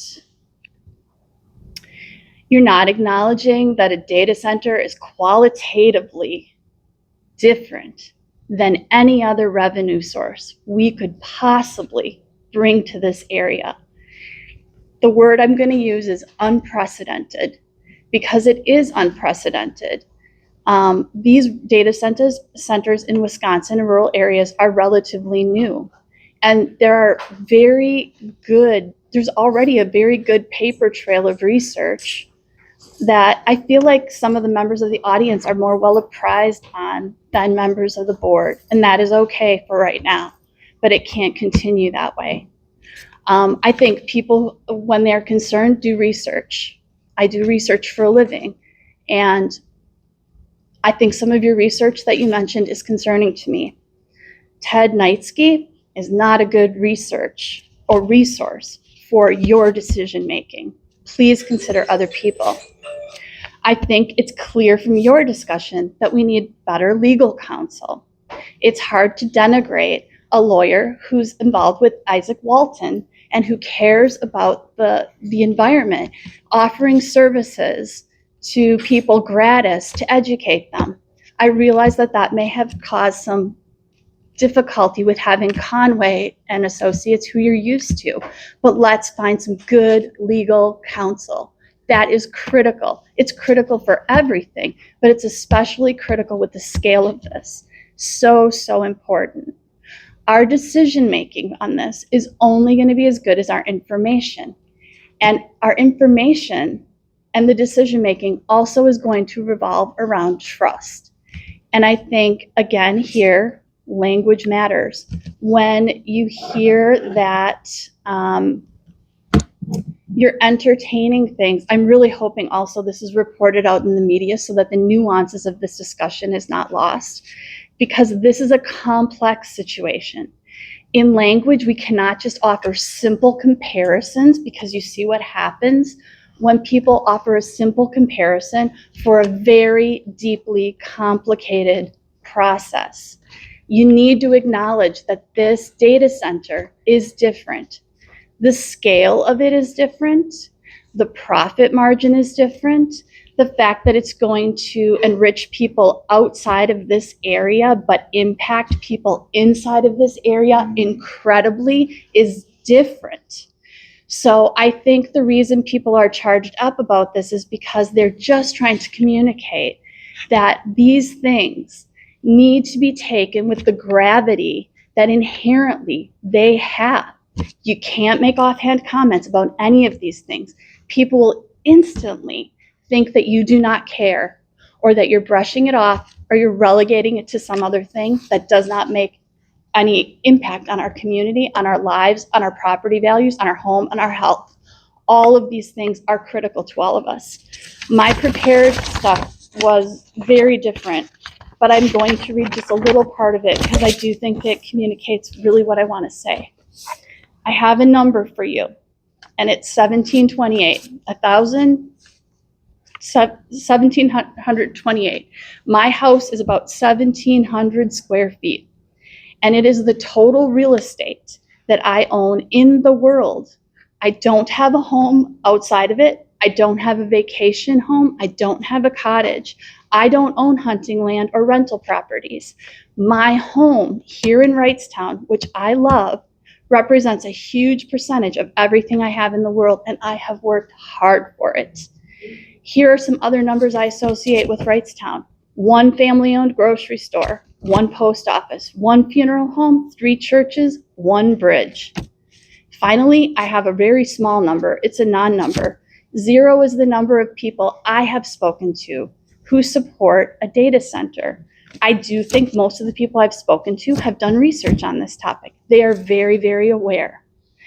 And why? Because there are big numbers that are associated with the abuses that AI data centers inflict.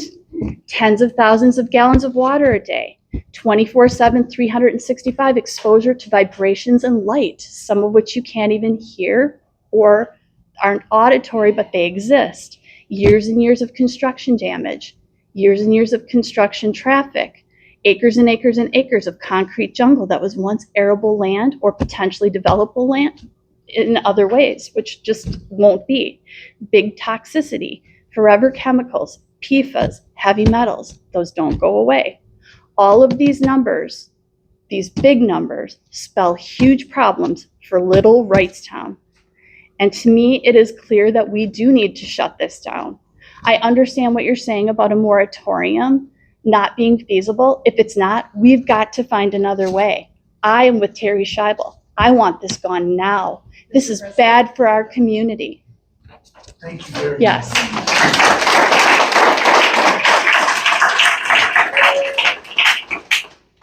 Mr. President, we're gonna have to do this for minutes, so we're gonna.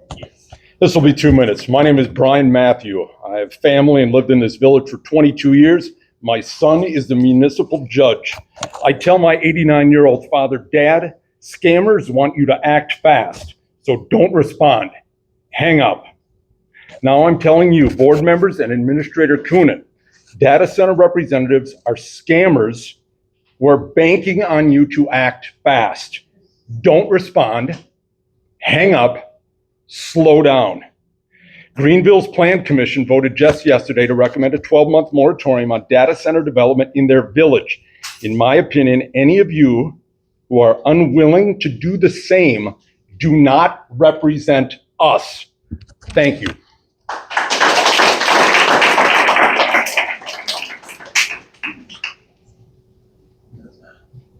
Sure, I have something to say. You need to stand up? Yeah.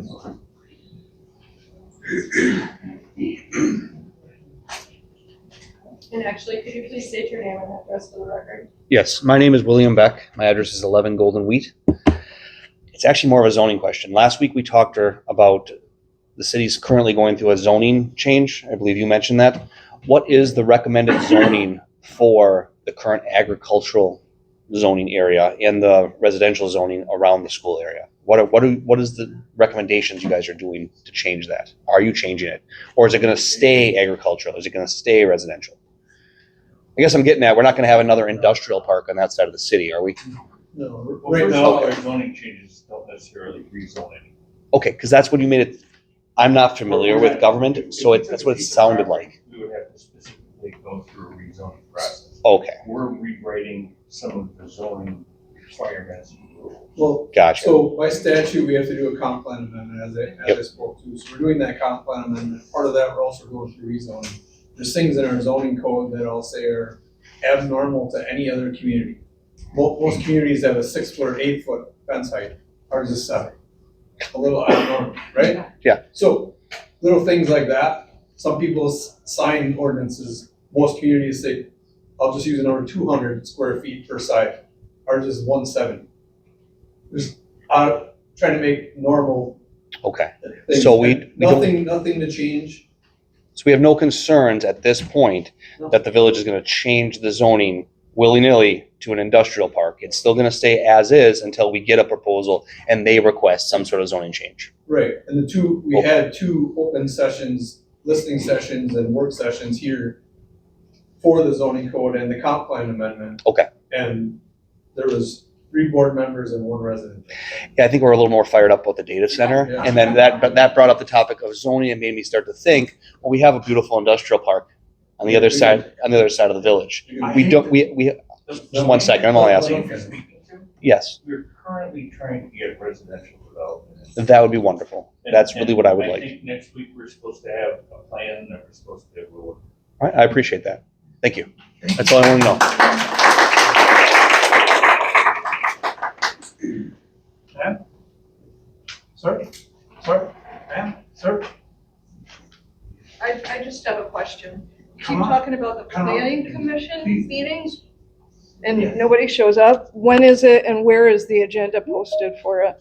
The agenda's posted online, and I believe at Dick's. No, it's posted out on the board and online, Oh, just sorry. like Where- the where board on- meetings. Same as village board.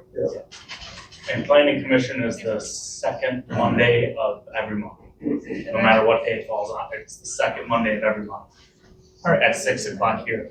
Sir, I can't see you behind you. Okay, ma'am, wait. Come on, no.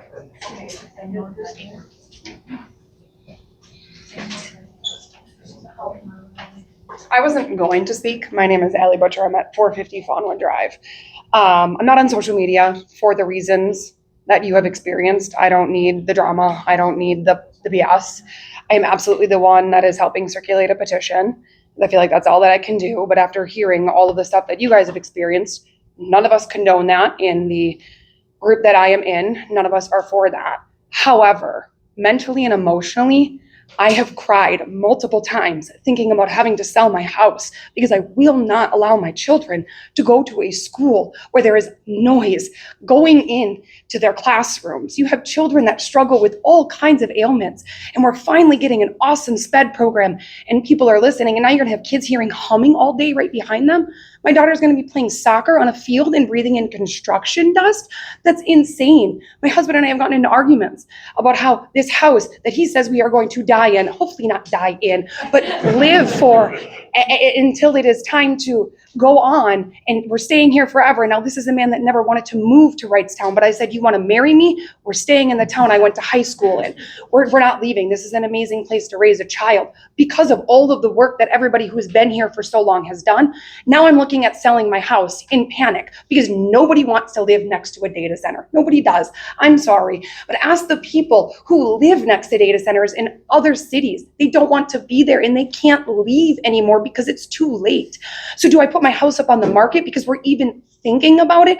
Do I not put my house up on the market? Can I afford to live anywhere else? I have an amazing interest rate because we were blessed to be able to buy our house before the interest rate spiked. God bless my little brother and sister who haven't. And now I have to think about having a 6% interest rate to get the heck out of town before something happens because I can't put my kids in that situation when we also only live a mile away from our house. What about the animals? What about my dogs? I have dogs that can't handle the truck bed of somebody's car shutting sometimes because they think they're fireworks. And they hear that emission and it is up to 2 miles away and that data is out there and it is knowledgeable. You can go on to YouTube and hear the noise that it's gonna make. I just thinking about that every night before you fall asleep. That's what we think about as residents. That's where we're at because we don't know what's going on, because we don't honestly have trust in our board, because there were things that had happened that do seem a little sketchy. That's where we're at and nothing's being stopped. And then we're seeing all these other communities stopping it. So how are they able to just put their foot down and stop it? Mishicot, Greenville, anywhere in the surrounding area that you've seen that has said no to data centers and everybody's sharing. How are they able to do it? But you're saying we're not able to do a moratorium. We're not able to stop it. And that is my just complete emotional vomiting for you. That's how I feel every night. I cry quite often. So, and I know that I'm not the only person that is talking about moving their children or getting the heck out of Dodge, as soon as they can, because they're scared this is gonna happen. So. Thank you.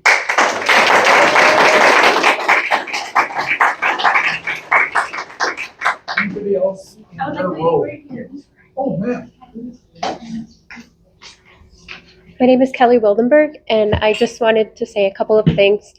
My neighbor, I believe she's a stay-at-home mom, and she's really soft-spoken.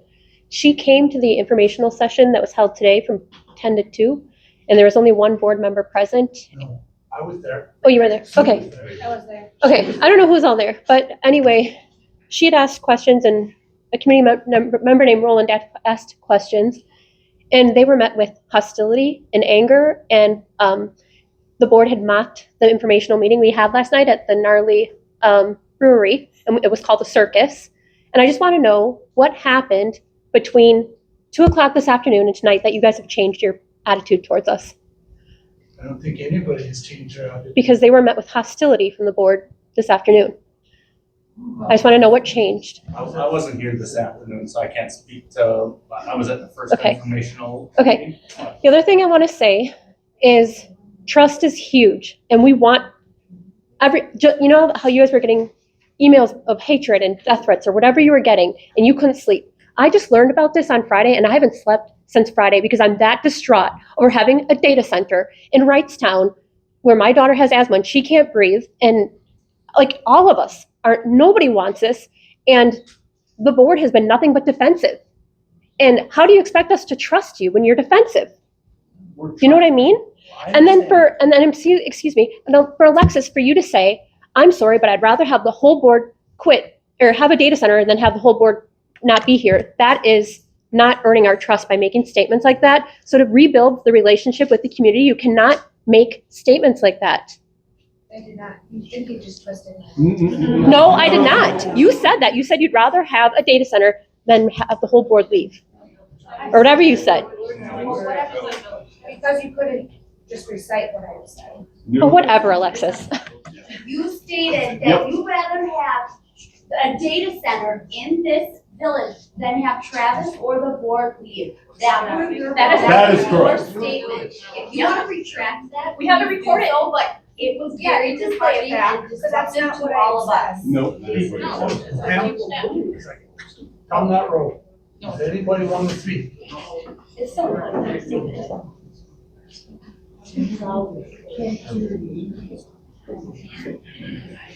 All right, 2 minutes. Nick Sagal, 136 Bengal Lane. All right. the whole situation and why we're here today is largely your doing. I just want to get that out there. 2 weeks ago when we all came here, did any one of you acknowledge that there was discussions with Cloverleaf at any point? There has been no board discussion. Was there any acknowledgement from anyone in front of me? Travis has talked to certain people about it. And again, we said, our statement was, and I'll be exactly what it was, there's been no communication on proposals or informal proposals.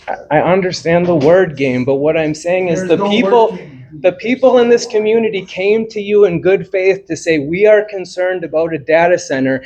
And there was discussions about Cloverleaf, which was right down the road. So if you wanted to earn trust, it would have been, behooved y'all to say, yeah, we did talk with Cloverleaf.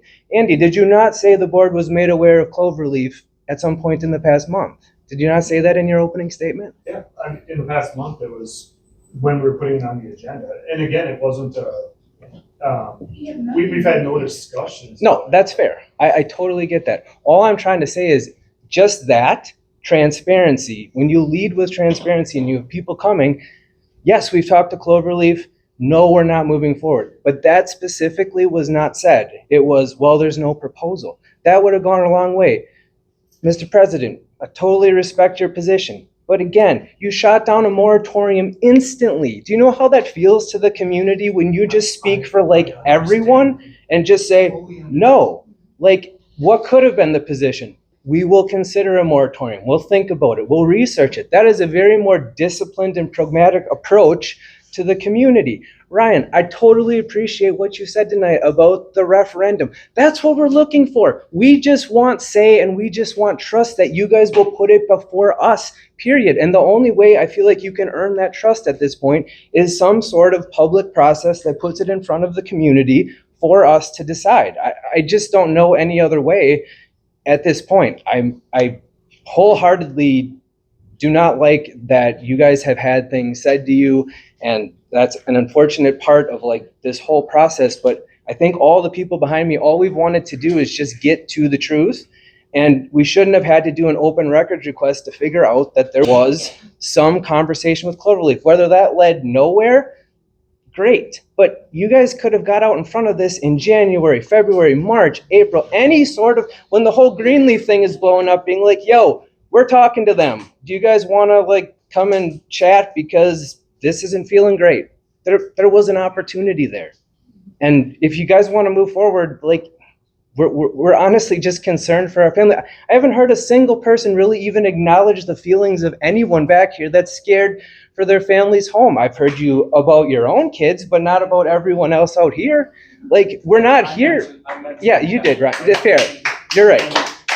And I wanna say that I share your concerns. I do. I hear you. That's why we are trying to gather accurate information, right? That's it.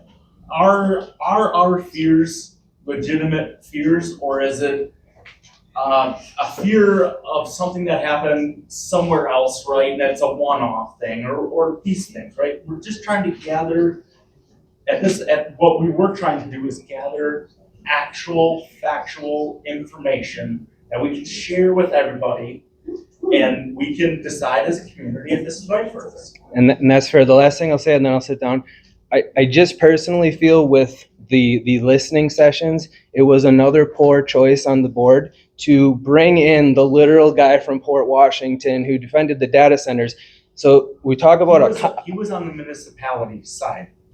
Okay. Right? But he wasn't representing Cloverleaf. He was representing municipalities, and as Travis had mentioned before, the reason that we hired him was because if you're looking for a divorce lawyer, you don't go and you don't hire the fender bender guy, right? I hear you. Right? We thought, hey, let's hire the guy that's got some background in this, and let's see what he has to say. And he had a lot of great things to say, and he's like, you guys are in a position that the other communities aren't in because we can't do a TID, right? So a lot of the negotiation just kind of stops right there, right? Because we can't offer public assistance for any project. Right. So, I haven't slept either. to the gal's point, right? It worries me. I just want to get to the information that's true and accurate. We can all have another discussion about it. We can say, hey, you know what, this isn't right for Wrightstown, and we move on, or we can say, you know what, this isn't really what we thought maybe it was before we had the information in front of us, and we just walked away from it, right? And that's fair. And I'll just close. I just would appreciate just lead with safety first. I hear all the concerns. I think that's really what everyone is just asking is like dollar signs do not ever matter over our kids, over ever anything. I don't care if it's a one-time fix for the whole freaking thing. It's not worth it. I personally think the science already is out, but I understand you guys want to do research. Thank you.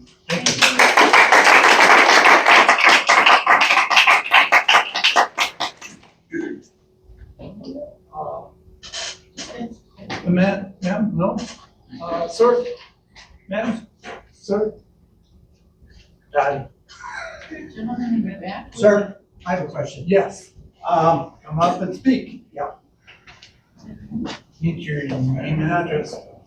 Name is Rick Bauer, 950 Sioux Lane, Wrightstown. Have any of the board members signed a non-compete clause? Non-disclosure? Yeah. No. Travis? No. Okay. Do you want to explain what that is? What's that? And we will not. Okay, great. Thank you. Thank you. Yes. Yep, come on. Know your seat back? Probably not as good as the other people, but. Hey, you were. Okay, I know. Quinn Kavanaugh, 578 Clay Street. Can you hear me in the back? Sort of. It's not good. Okay, I'll try to speak up. I got 3 things to ask the board. 2 minutes. I asked the board for moratorium on data centers. I asked the board to terminate the employment of Travis Coenen. And I asked, can I speak, Sue? Can I speak, please? I was just shocked. Remove Gary Castor from the Planning Commission. For sure, for whatever reason, he's still on that.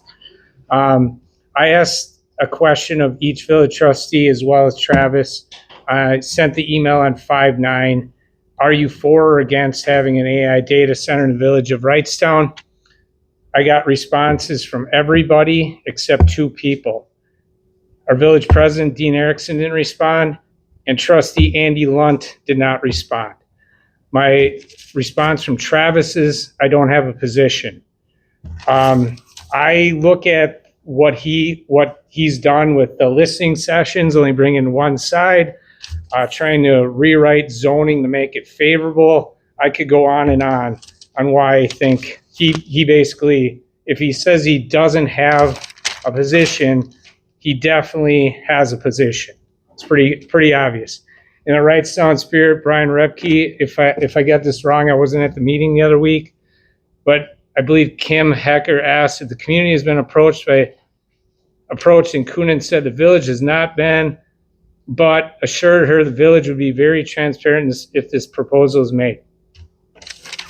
Finally, I want to say I looked at the Village of Wrightstown Code of Ethics. I looked at specifically 2 of them, honesty and integrity. Honesty, be open and truthful with ourselves, be open and truthful in our relationships with our coworkers and customers, exercise care to not misrepresent the village. Integrity, hold as confidential all information accepted in trust, exhibit conduct that inspires public confidence, seek no favor or personal gain, avoid conflicts of interest, avoid improper influence, make decisions / take actions in the best interest of the community. My question for the trustees, and I don't need an answer tonight, how did Travis's actions uphold the village's codes of ethics, specifically honesty and integrity? Thank you.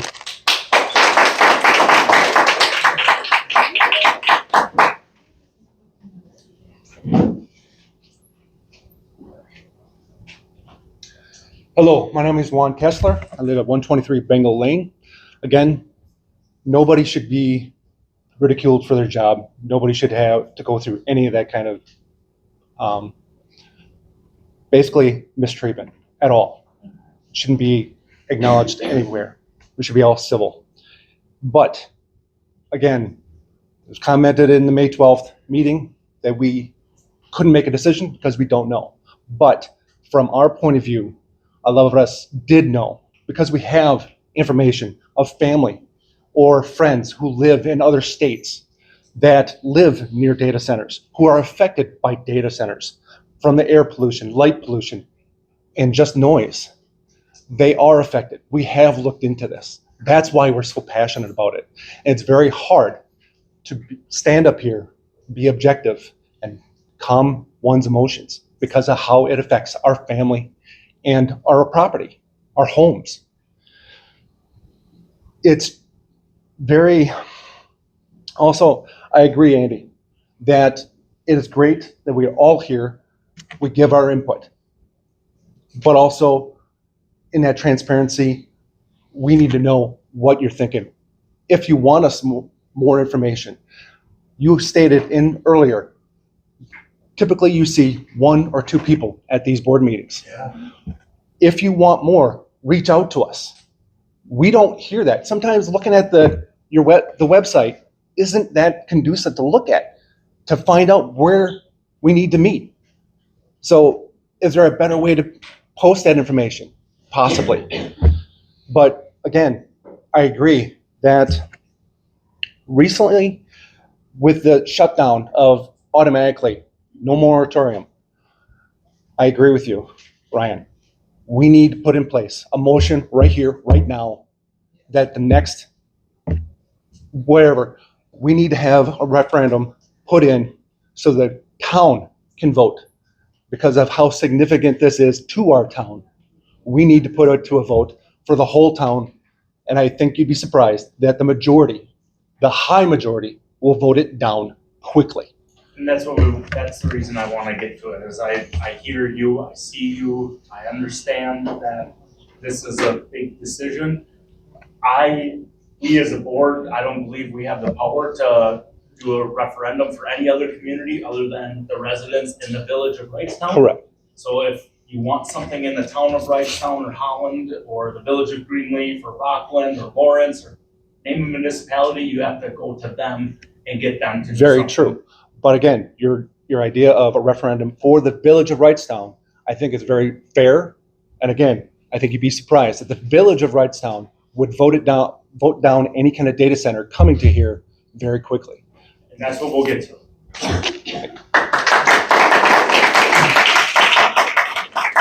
Hard for me to go person by person. So, is there anybody by him that, oh, ma'am?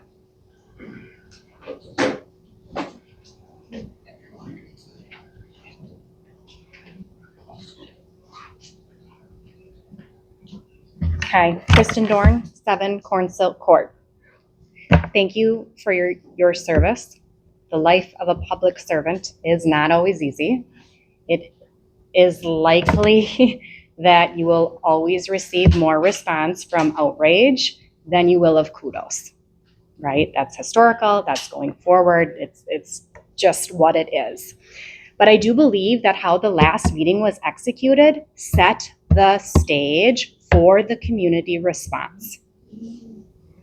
I do not agree with people being aggressive or bullying public officials, just like I don't agree with board members being dismissive to residents. People are passionate and worried about the data center issue. When the emails were released, it did not read like information gathering. It read like courting. Tonight, the board seemed to spend more time lecturing and scolding the residents for their responses than we've spent at the last meeting talking about what is going on with the data center inquiries. I've heard similar sentiments from the open houses that are being held, that people feel very dismissed, that they feel that board members are responding to them dismissively and even rudely. Residents want to protect what makes our village special. Thank you for citing the statute related to the moratorium. So many other surrounding communities have quickly passed moratoriums without all of this hoopla. They listened to their residents. They saw moratoriums as a way to ease those anxieties.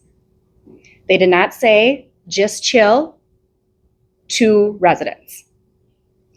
They also did not say no before a person even finished asking the question. My one question for tonight is whether Cloverleaf or the likes has provided a conceptual site plan to the village. Thank you very much. If they do, how will the public be informed?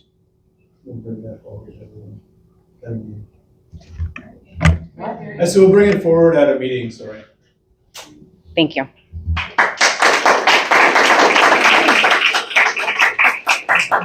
Anyone near her that would like to speak? Sir?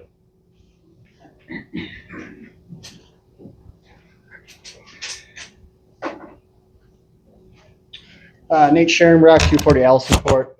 Apologies because I'm probably not keeping this under 2 minutes. I talked to Nick for an hour and a half out in the sun, so he already knows that I can be long-winded. I'll try my best here to keep it brief. And then we're going to deviate a little bit, but I think, Lucas, you're interested in the CRF and how that process played out. So I'd like to lay out a little bit of that from my perspective, especially because, right, the village is also using that as a marker of for how this process plays out and why the residents should trust both the village board administrator and the process as a whole. I'd like to provide some context from the perspective of a resident whose family has lived through this process for the last 6 months. I live on Allison Court, as I previously stated, which is directly behind the St. John's lot. My home is one of 16 residential lots that abut that property. When I moved there, which was 4 years ago, St. John's was still in operation out of that building. The village had acquired the land at that point and hadn't already installed the stormwater retention pond. Whenever residents, such as some of my neighbors that are here, had asked about the future of that lot, they were told that the future was indeed a park. Conceptual plans, like Travis had stated, were in the 2022 Parks and Rec Comprehensive Plan. That all appeared to be the direction we were heading anyway, until a developer showed up towards the end of last year, beginning part of this year, which from my perspective is what changed the village's path forward there. So I want to walk through several reasons why this process did not feel open and transparent to many residents, because many of those same concerns are relevant to our discussions here and how this process has been playing out thus far. The process was publicly presented as a consideration of 3 options, and in those early meetings, we were also told that there was no proposal in hand. The 3 options that were presented to the public is that there was a park, a residential development, and a commercial development as options. Early on, it became clear that the park was not going to be seriously considered, despite its inclusion in the comprehensive plan. Board members repeatedly argued that parks are too expensive, even though parks only account for 1.5% of the village's budget.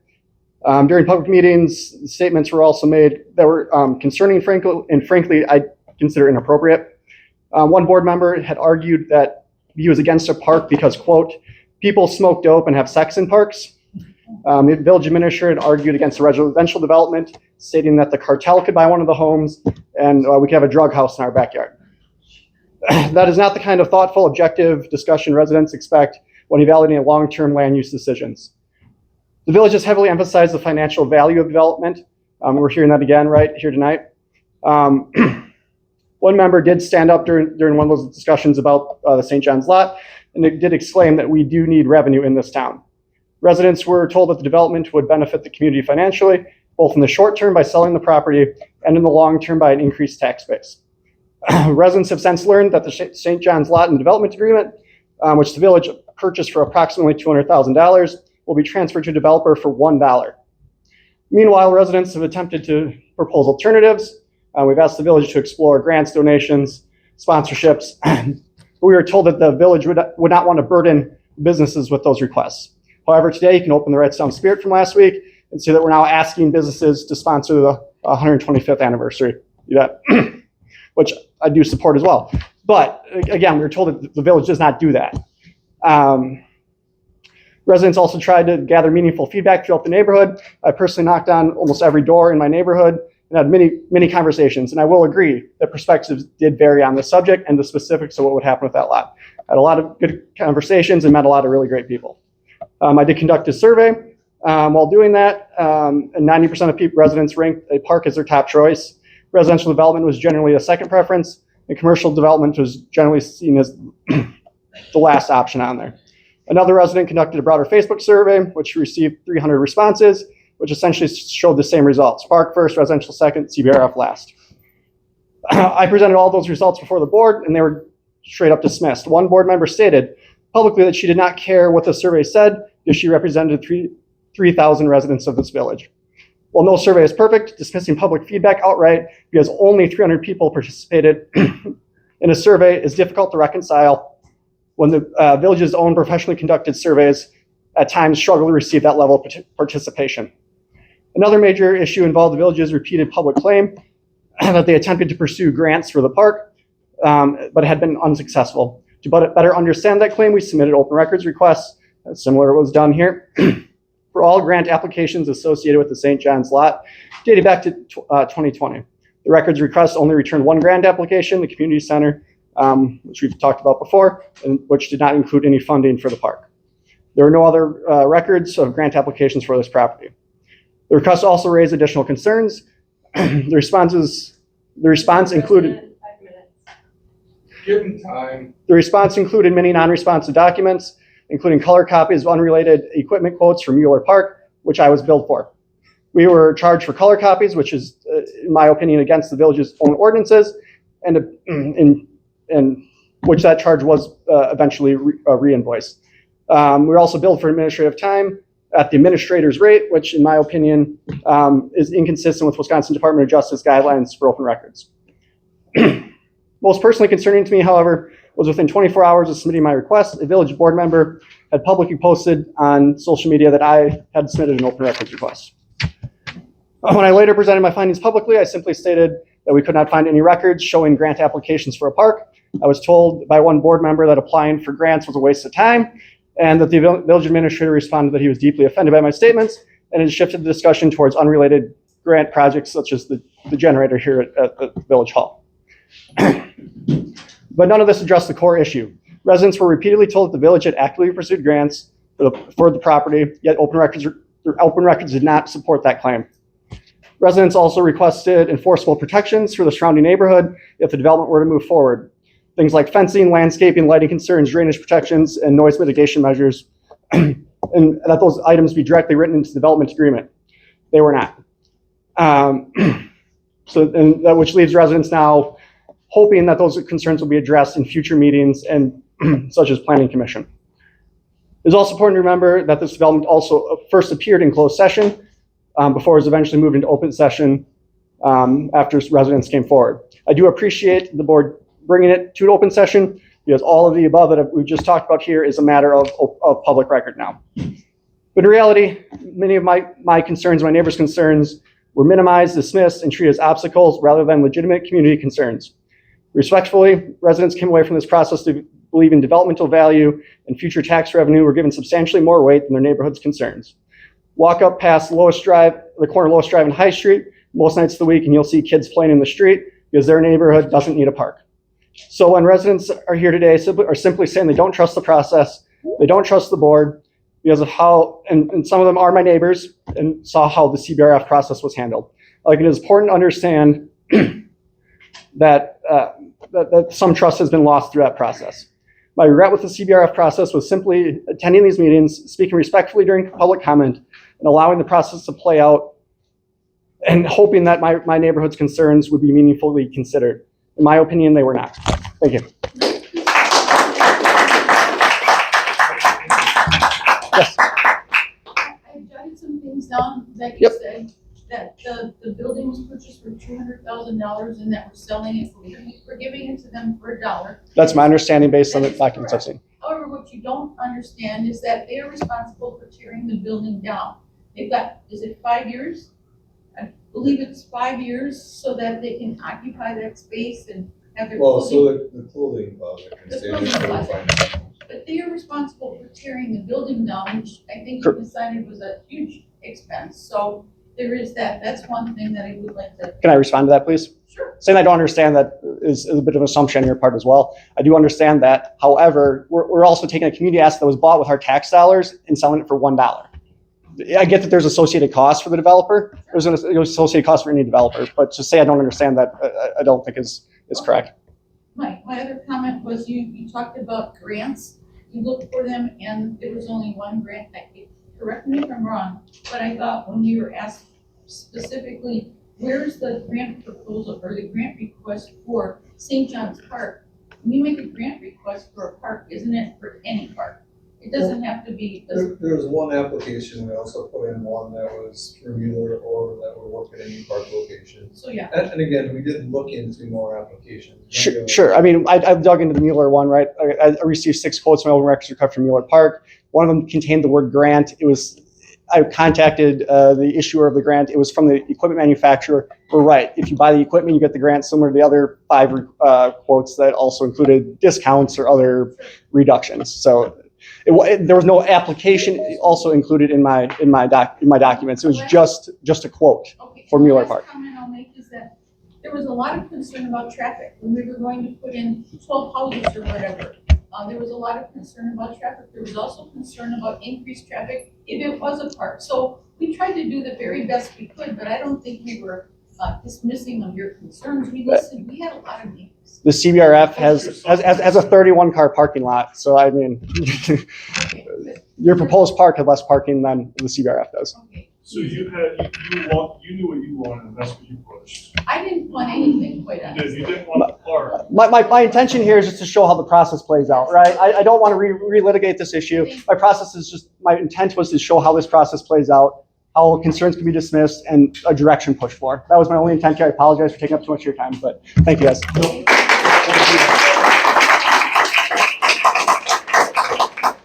Is there anyone in back that wants to speak?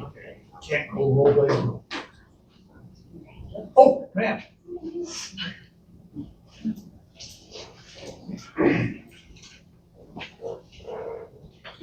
My name is Virginia Milan. I live at 706 Main Street, Wrightstown.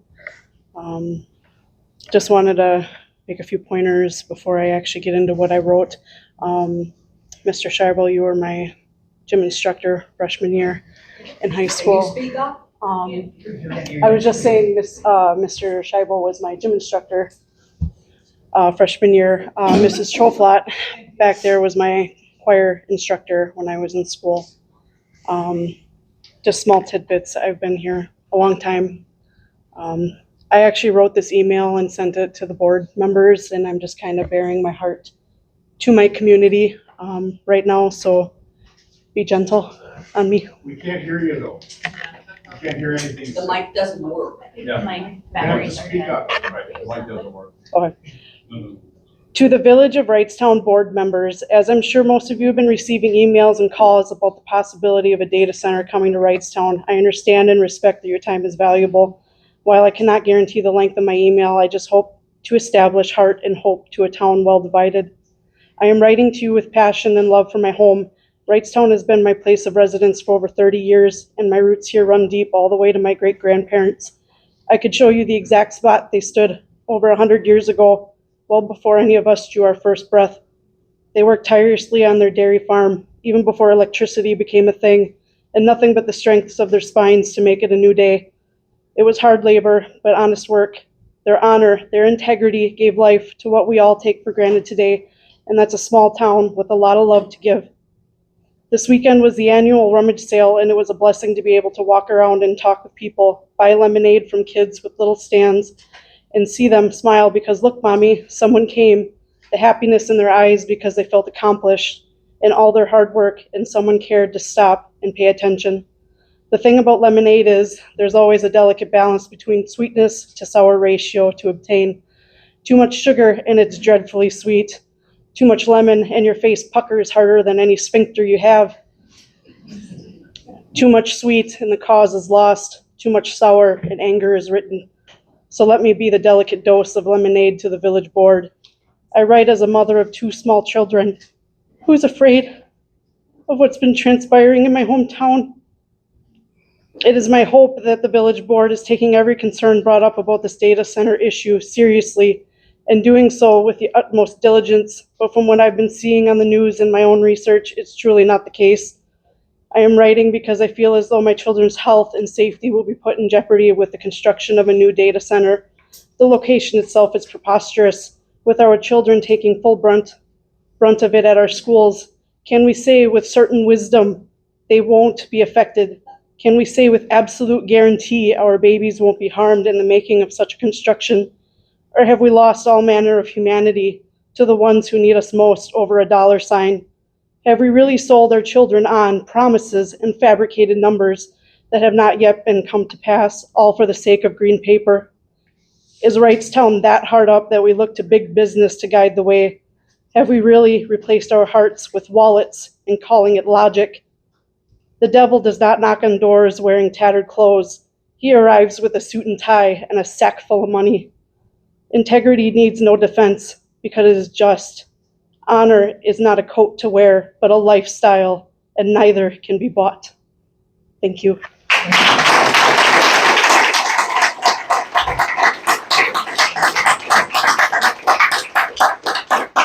there anybody else that wants to speak?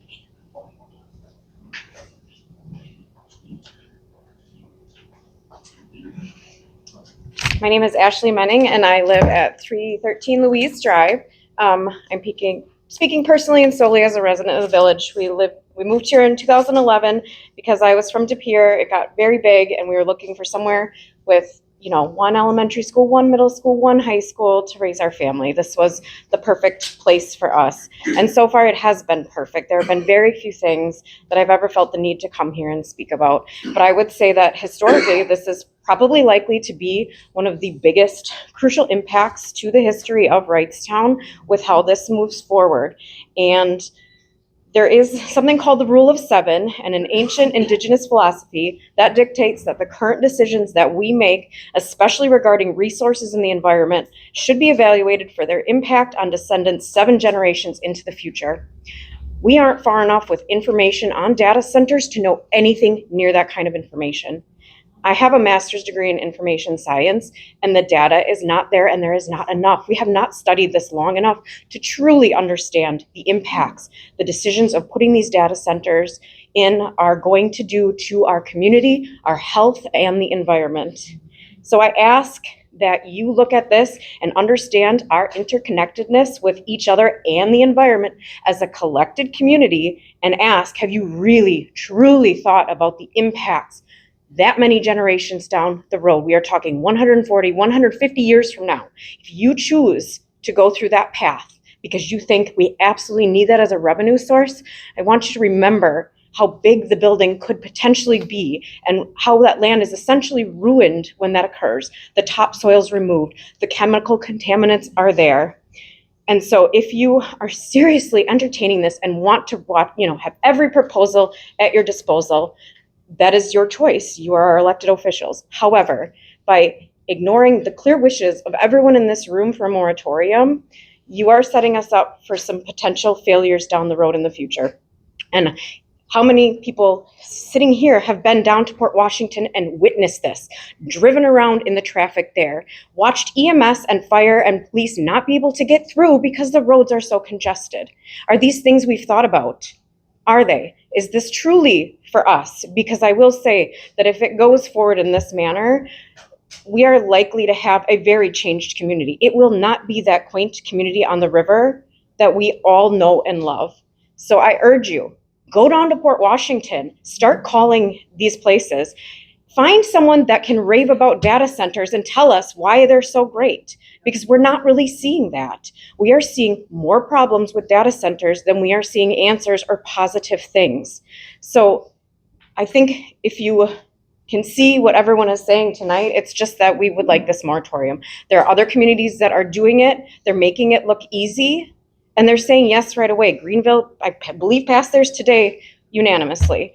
So if they can do it, and some of these smaller towns, I think Wrightstown has the capability of doing it as well. So I urge you to please go down to Port Washington and check it out as our elected official and see what the residents are dealing with there. But then on top of that, we would like to see folks at these informational sessions and doing good, diligent research by reaching out to these places that are having issues with the electrical grid going down, but the AI data center still is running during emergency situations.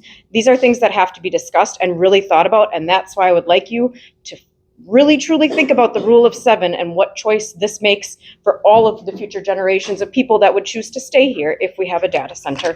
Thank you.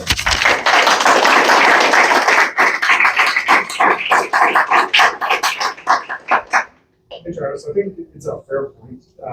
You know, seeing a lot of the other communities and different moratoriums that they have had, and particularly when we pulled up what it looks like legally, and it would be interesting to see how they are able to do it. I mean, are they in compliance with the law or not? Are they challengeable? And I think it would at least be good of us to look into that and see how were they able to do them and how they comply. Okay, is there anybody else that would like to speak? In a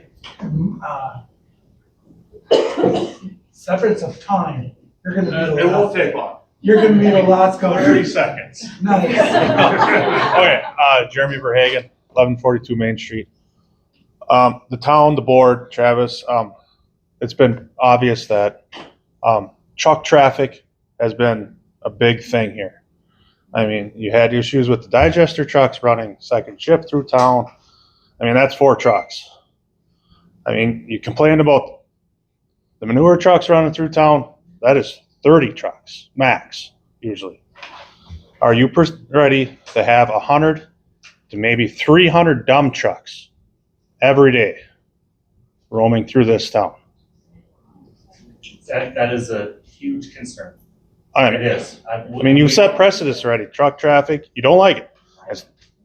Some of these trucks are extremely, horribly noisy, and they rumble. Washington side, I see what it is, and I know that if this were to come through and it were to be approved, that construction would suck. There's no sugarcoating that. Yeah, and like the health issues, just the construction, that the dust, the problems with construction was researched 30 years ago, how far that dust will travel. There is no safe place in this town if that goes on, anywhere in this town. That's why I think I've at least in the committee of the whole said that as the planning commission chair, we wouldn't entertain anything until we get past a referendum question at the next election, and we can truly get a full sense of what our village feels they want to do. And if there's clear choice, I think I can't speak for the entire board, but I think that's our answer, right? So, in an effort to give everybody a voice, I think that's the best route that we go forward, right? And make sure that everybody has a voice, because I've heard from our residents that have said, you know, seeing what the names I've been called online and things like that, like, this is why we're not at the meeting speaking up in support of it, because we don't want to get the same reaction that you guys have been getting. And I don't even feel like we're speaking in a position of support. We're in favor of getting information for it. The problem is some of the information's been there. I mean, just the construction alone is going to be horrible. I agree. You can go down to Port Washington, drive through Plymouth. You'll watch. You thought shit trucks came through quick. You should see some dump trucks. Nose to tail constantly. Jeremy, 57 is destroyed through agree. Plymouth. I agree. The reason that we're even, I think, putting some thought to this is that the land isn't in the village.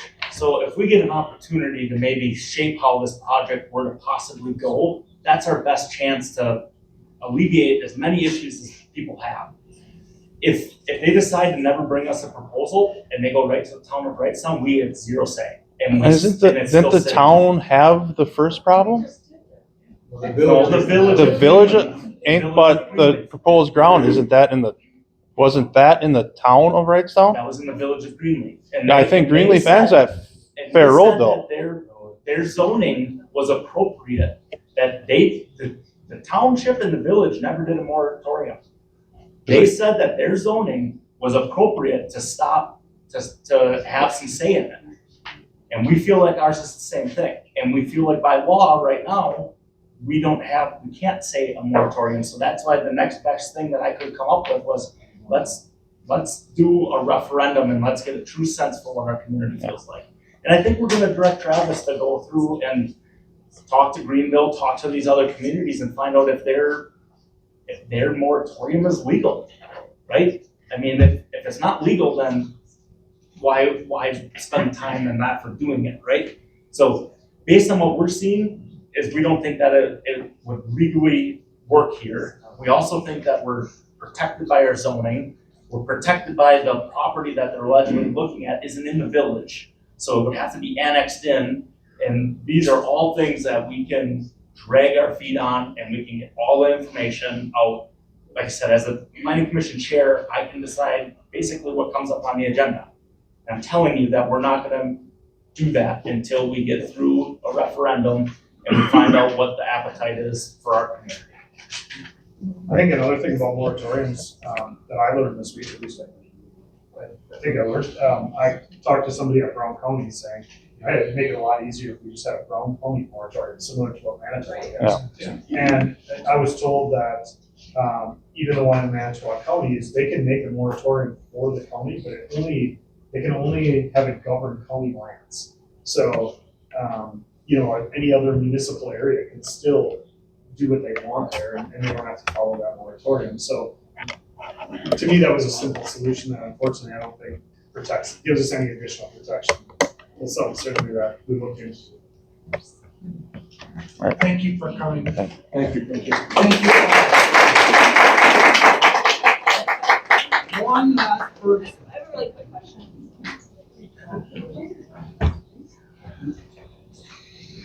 Hi, my name's Emily Tynes. I live on 421 School Street, right across the road here. And so my question is to you. We have 2 more discussions that you guys have planned. And I attended one today. And what I saw was that we didn't have any representation for any environmental specialists to speak. So we saw financial, we saw, we had the lawyers that we could ask questions, and Subaya was there to also inform us on their perspectives. But from also what Lucas brought up today, medical experts, do we have anybody from the medical community that can address this as well with their professionalism and have those environmental specialists to speak to us as well and have that information? You guys keep saying we're collecting information, Well, we're hearing one side, so we want to hear the other aspect too, the other environmental impacts for the whole community. Sorry, I'm really tired, I'm losing my voice. So my question for you guys, in any of these upcoming 2 discussions, do you plan on having any of those kind of experts come in and speak to us as well? And the next one that I wrote that note to Lucas's point when he was speaking, I'm gonna reach out to Adam and Katrina and see if we can get some of the speakers from their group to come in as well. Because they put on a great event on last night, and it was very informative. And so a lot of people in the community couldn't go to that last night. A lot of us have kids in sports. I came in late because I'm coaching my daughter. So it would be great to have people like that also inform the community that couldn't attend that kind of event as well. So what my hope was for those informational meetings was that we would gather the information from the community members on what their worries and their concerns are. Not that we're standing there answering their questions, but now we know the questions that are going to be asked and that people want answers to. And if this process were to continue on down the road, we can start then saying, okay, Cloverleaf or whoever, we need you in a pre-development agreement, say, you're gonna pay for us to go out and get the information from the professionals and get that stuff. But to do that right now, a lot of that's on our dime that may or may not ever come. But we're also paying for a lawyer on our dime as well. Yeah, because we're trying to, we're trying to gather that information so that if it ever comes, then we can, I know it sounds like it's a lot of money, but as we were going over our financials tonight, I'm not sure if you were here for that or not, but we're talking millions and millions of dollars, right? So it felt like a small amount of money to bring in somebody that can maybe gather that information for us, answer some very high level details, and then if this ever goes any further, whoever is going to put this to us is going to pay for us to get the professionals And I know some would be willing to donate their time as well. To Ryan's point, these were supposed to be open house listening sessions.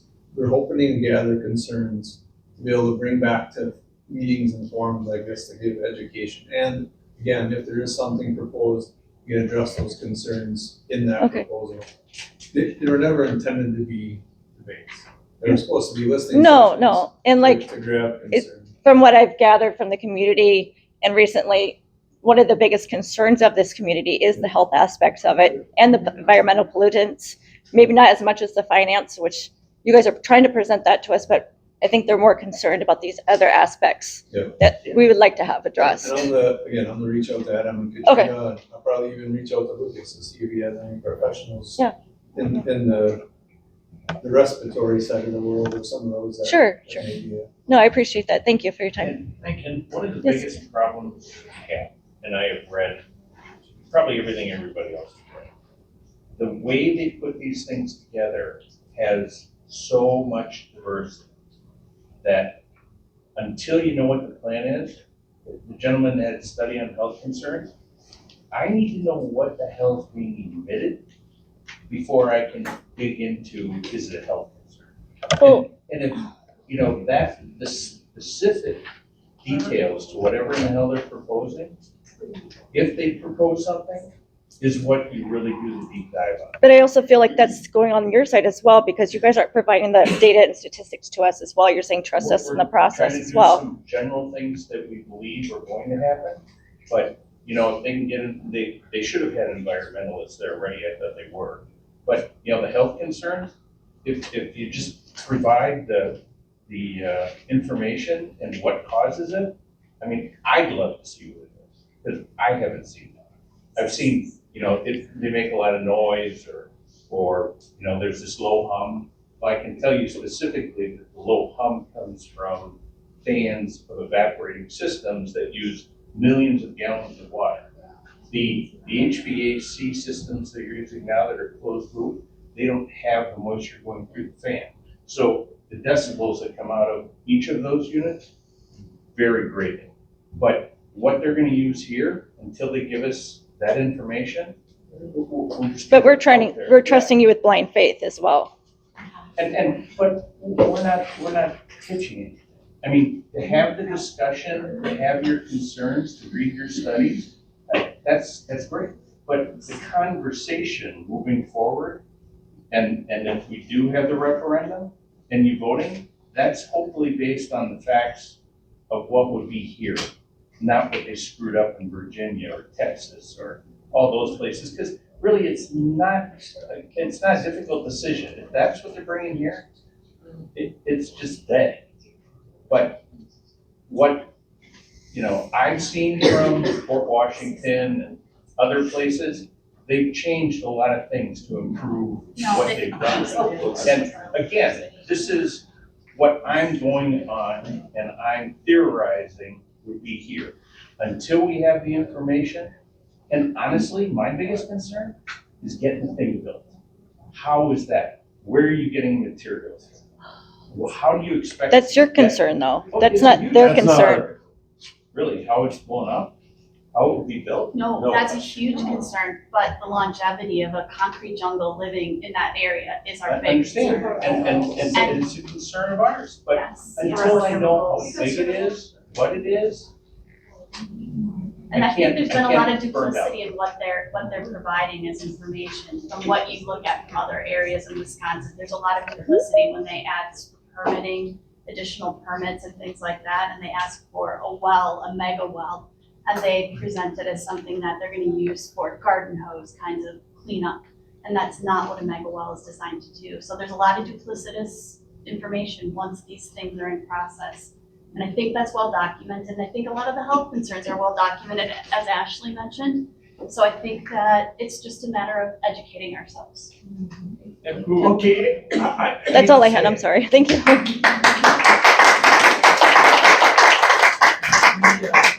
We appreciate you guys showing up tonight, and I hope you stay for the rest of the meeting. So, all right, administrative reports. Correspondence, I'm just gonna leave, there's been a lot of emails coming from our administrative report.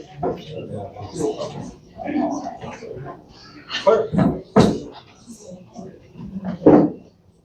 Just a lot of things going on, the building permits are included. That's all I have. Okay. Finance and personnel. Go ahead, Sue. I make a motion to approve the Village of Wrightstown's 2025 audit financial statements and governance communications as presented. Motion by Sue, Second. second by Terry. Any questions from the board? Hearing none. All in favor? Aye. Opposed? Motion carried.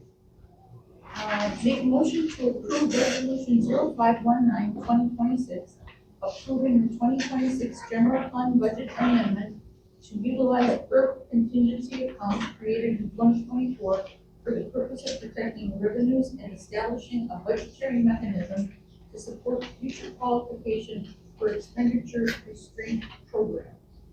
Motion by Sue, Second. second by Terry. Any questions? So this one again, working with Ellers, our ERP contingency fund again is to maximize the value that we have in the state economic development aid that is provided to us. So again, there was an amendment found as we worked through that. As you've seen, it's in your attachment. Roll call. Dean, Yes. Sue, yes, Mark. Yes. Andy, Yes. Ryan, Yes. Terry, Yes. Alexis. Yes. 7 yes, 0 no, motion carries. Make a motion to approve invoice 90604 for project 112-112-69115 Short Street in Janet Court for professional services through March 29, 2026 from Robert E. Lee and Associates in the amount of $22,188.75. Motion by Sue, Second. second by Terry. Any questions? Roll call vote, please. Sue, Yes. Mark. Yes. Andy, Yes. Alexis. Yes. Terry. Yes. Ryan, Yes. Dean, Yes. 7 yes, 0 no, motion carries. Okay, and then we'll take Ms. Travis to review. Where's Andy?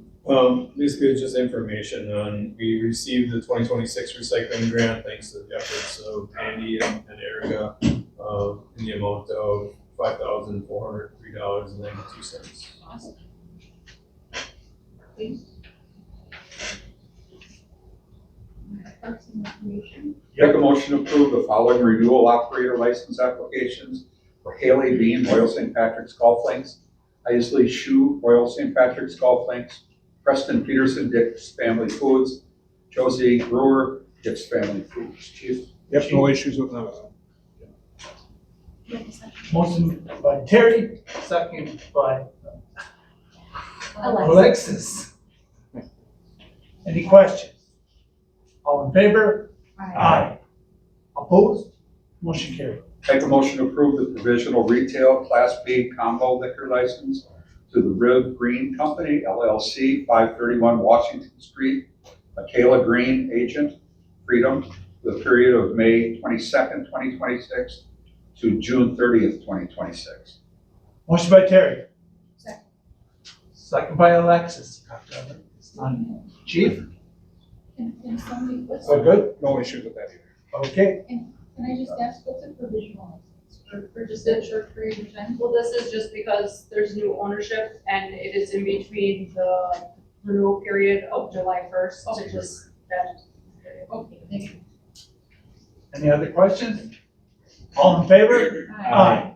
Opposed? Motion carried. Make a motion to approval of the following items approved at Planning Commission on Monday, May 11th. Rezone review, Community First Credit Union, 500 County Road U, parcel VW-W180-1, Village of Wrightstown. Motion by Terry. Second.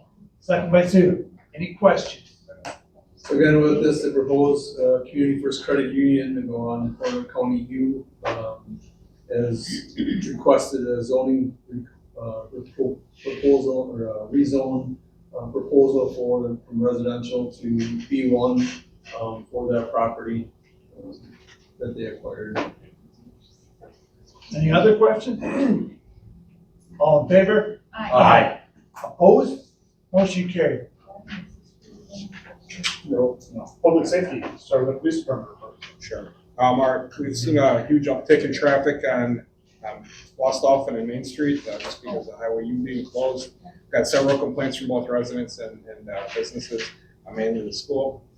We've been putting extra patrol out in the mornings and afternoons before and after school. It seems to be helping a little bit. We've made some stops out there. We also have our speed board out there. We had a second speed board out on Golf Course Drive, but that speed board needs some work. It's not working properly. Captain Martin, Officer Alberts investigated a very serious crime here in the village. Officer Alberts and myself were able to arrest the suspect out in Appleton. The investigation is growing and it's turning into multiple jurisdictions.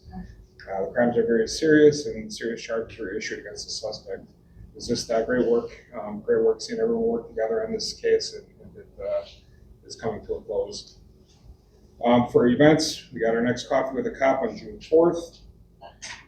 We'll be helping out with the Brown County Breakfast on a Farm event on June 7th. We have the upcoming parade. Captain Martin this year is going to lead the parade. The rest of the department will be working traffic along with the state patrol. We helped out with the Fox River Challenge along with the fire department. I thought it was a great event.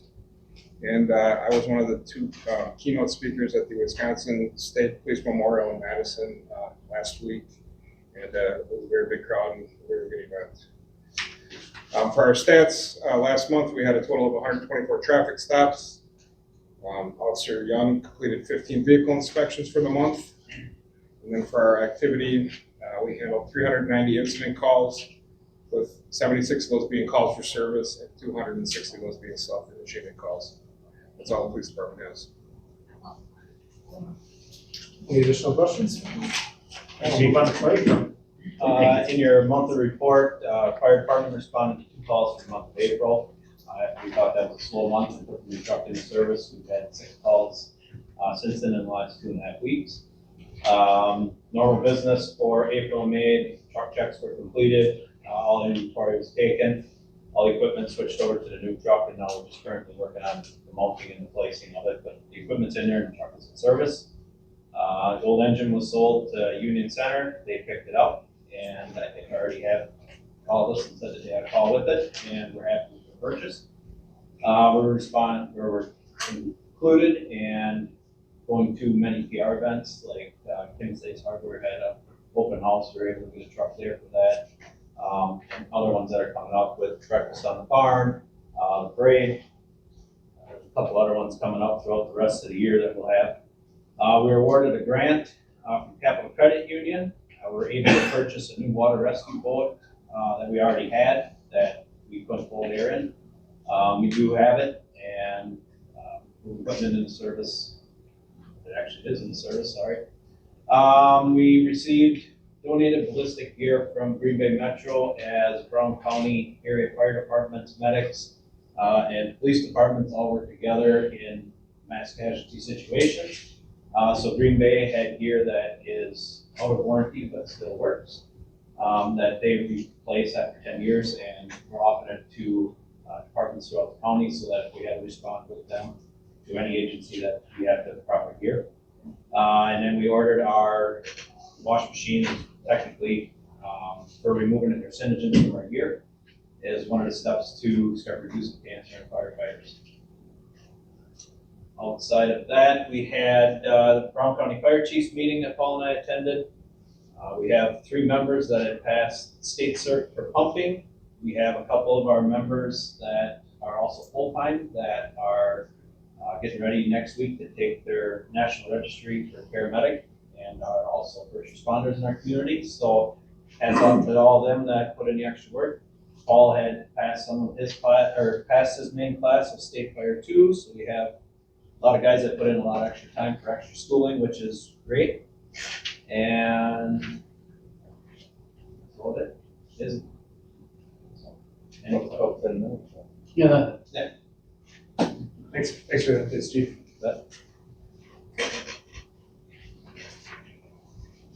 I only have a couple of comments regarding public works. I've been getting a lot of calls and inquiries about the docks. As of last Tuesday, the water did reside to a level that we can safely install the docks. Originally I had to crane the scooter for Friday, but they had to reschedule, so this Thursday and Friday, the docks will be installed prior to Memorial Day weekend. Then special thanks to Erica, she does with that recycling grant award, and then she does the majority and almost all that work. She does a lot of documenting and planning it throughout the year to help us qualify for that grant, so thanks Erica. And then finally, just a reminder that we will be starting Janet and Short Street project next Tuesday. I have a question, Andy. Is the kayak center still coming back, or is that? Yep, they're down there, the kayaks are down there, the kayak launch will be installed with us on Thursday. All right, good.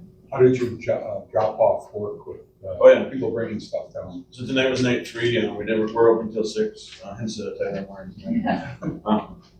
It went really well so far. We had 4.5 dumpsters split up since Sunday. We ran Sunday 8 to 11, and then all day yesterday during normal hours, and then till 6 this evening. We did have a few emails of people who had struggles getting the stuff down there, but only a few to date, and I think people are figuring out ways to get down there. And we'll continue to offer that curbside service, with the fee starting next week. So, but to date, I'd say as far as tonnage goes, it's probably on average the years past so far. Is it open any long? Yeah, it's throughout the entire week here. So it'll be normal business hours, so from 6 to 3:30 tomorrow and Thursday, and then 6 to 10 a.m. on Friday. We'll be accepting that waste electronics, and things should be okay.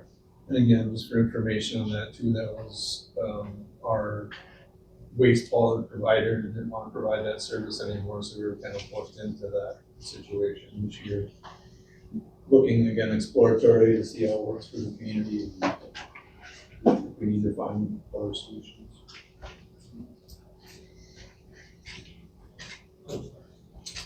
The last item before we adjourn, I would like to add to the agenda that we have a discussion and action on adding a question to the August primary around data centers.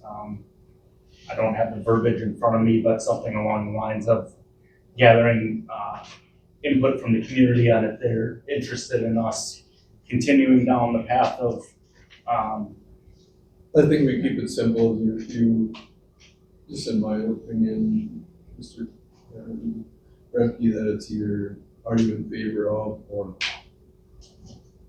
even better. You support a data center. Do you support a data center? Yes or no? Yes or no? Motion by Ryan, Second. second by Andy. You gotcha. Any questions?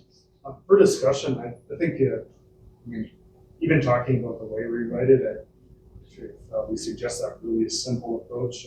I'm good with that, but if as we begin exploring it more, if we decide that we're going to put some more verbiage behind it, I'd request that we maybe include some people from the community to help provide those verbiage, if possible. June 2nd. I know, June 2nd, it has to be done. And what day would that vote occur? August? I think it's the first Tuesday in August, correct? August. It should be the first Tuesday. Yeah, it was August 8th. So we have 2 weeks to get the verbiage together, and I guess if we went with something greater than what was just proposed, I would put you on the spot, Nick, that you write very well, I think, and represent yourself well if you'd be interested in helping support it. August 11th. Any other questions? Roll call vote, please. So Alexxis. Yeah. Terry. yes. Ryan. Yes. Andy. Yes. Mark. Yep. Sue. Yes. Dean. Yes. 7 yes, and the motion carries. Sue? I would like to make a motion to adjourn. Second. Oh, motion by Sue, second by Terry to adjourn. All in favor? Aye. Opposed? Before anybody leaves, I'm looking for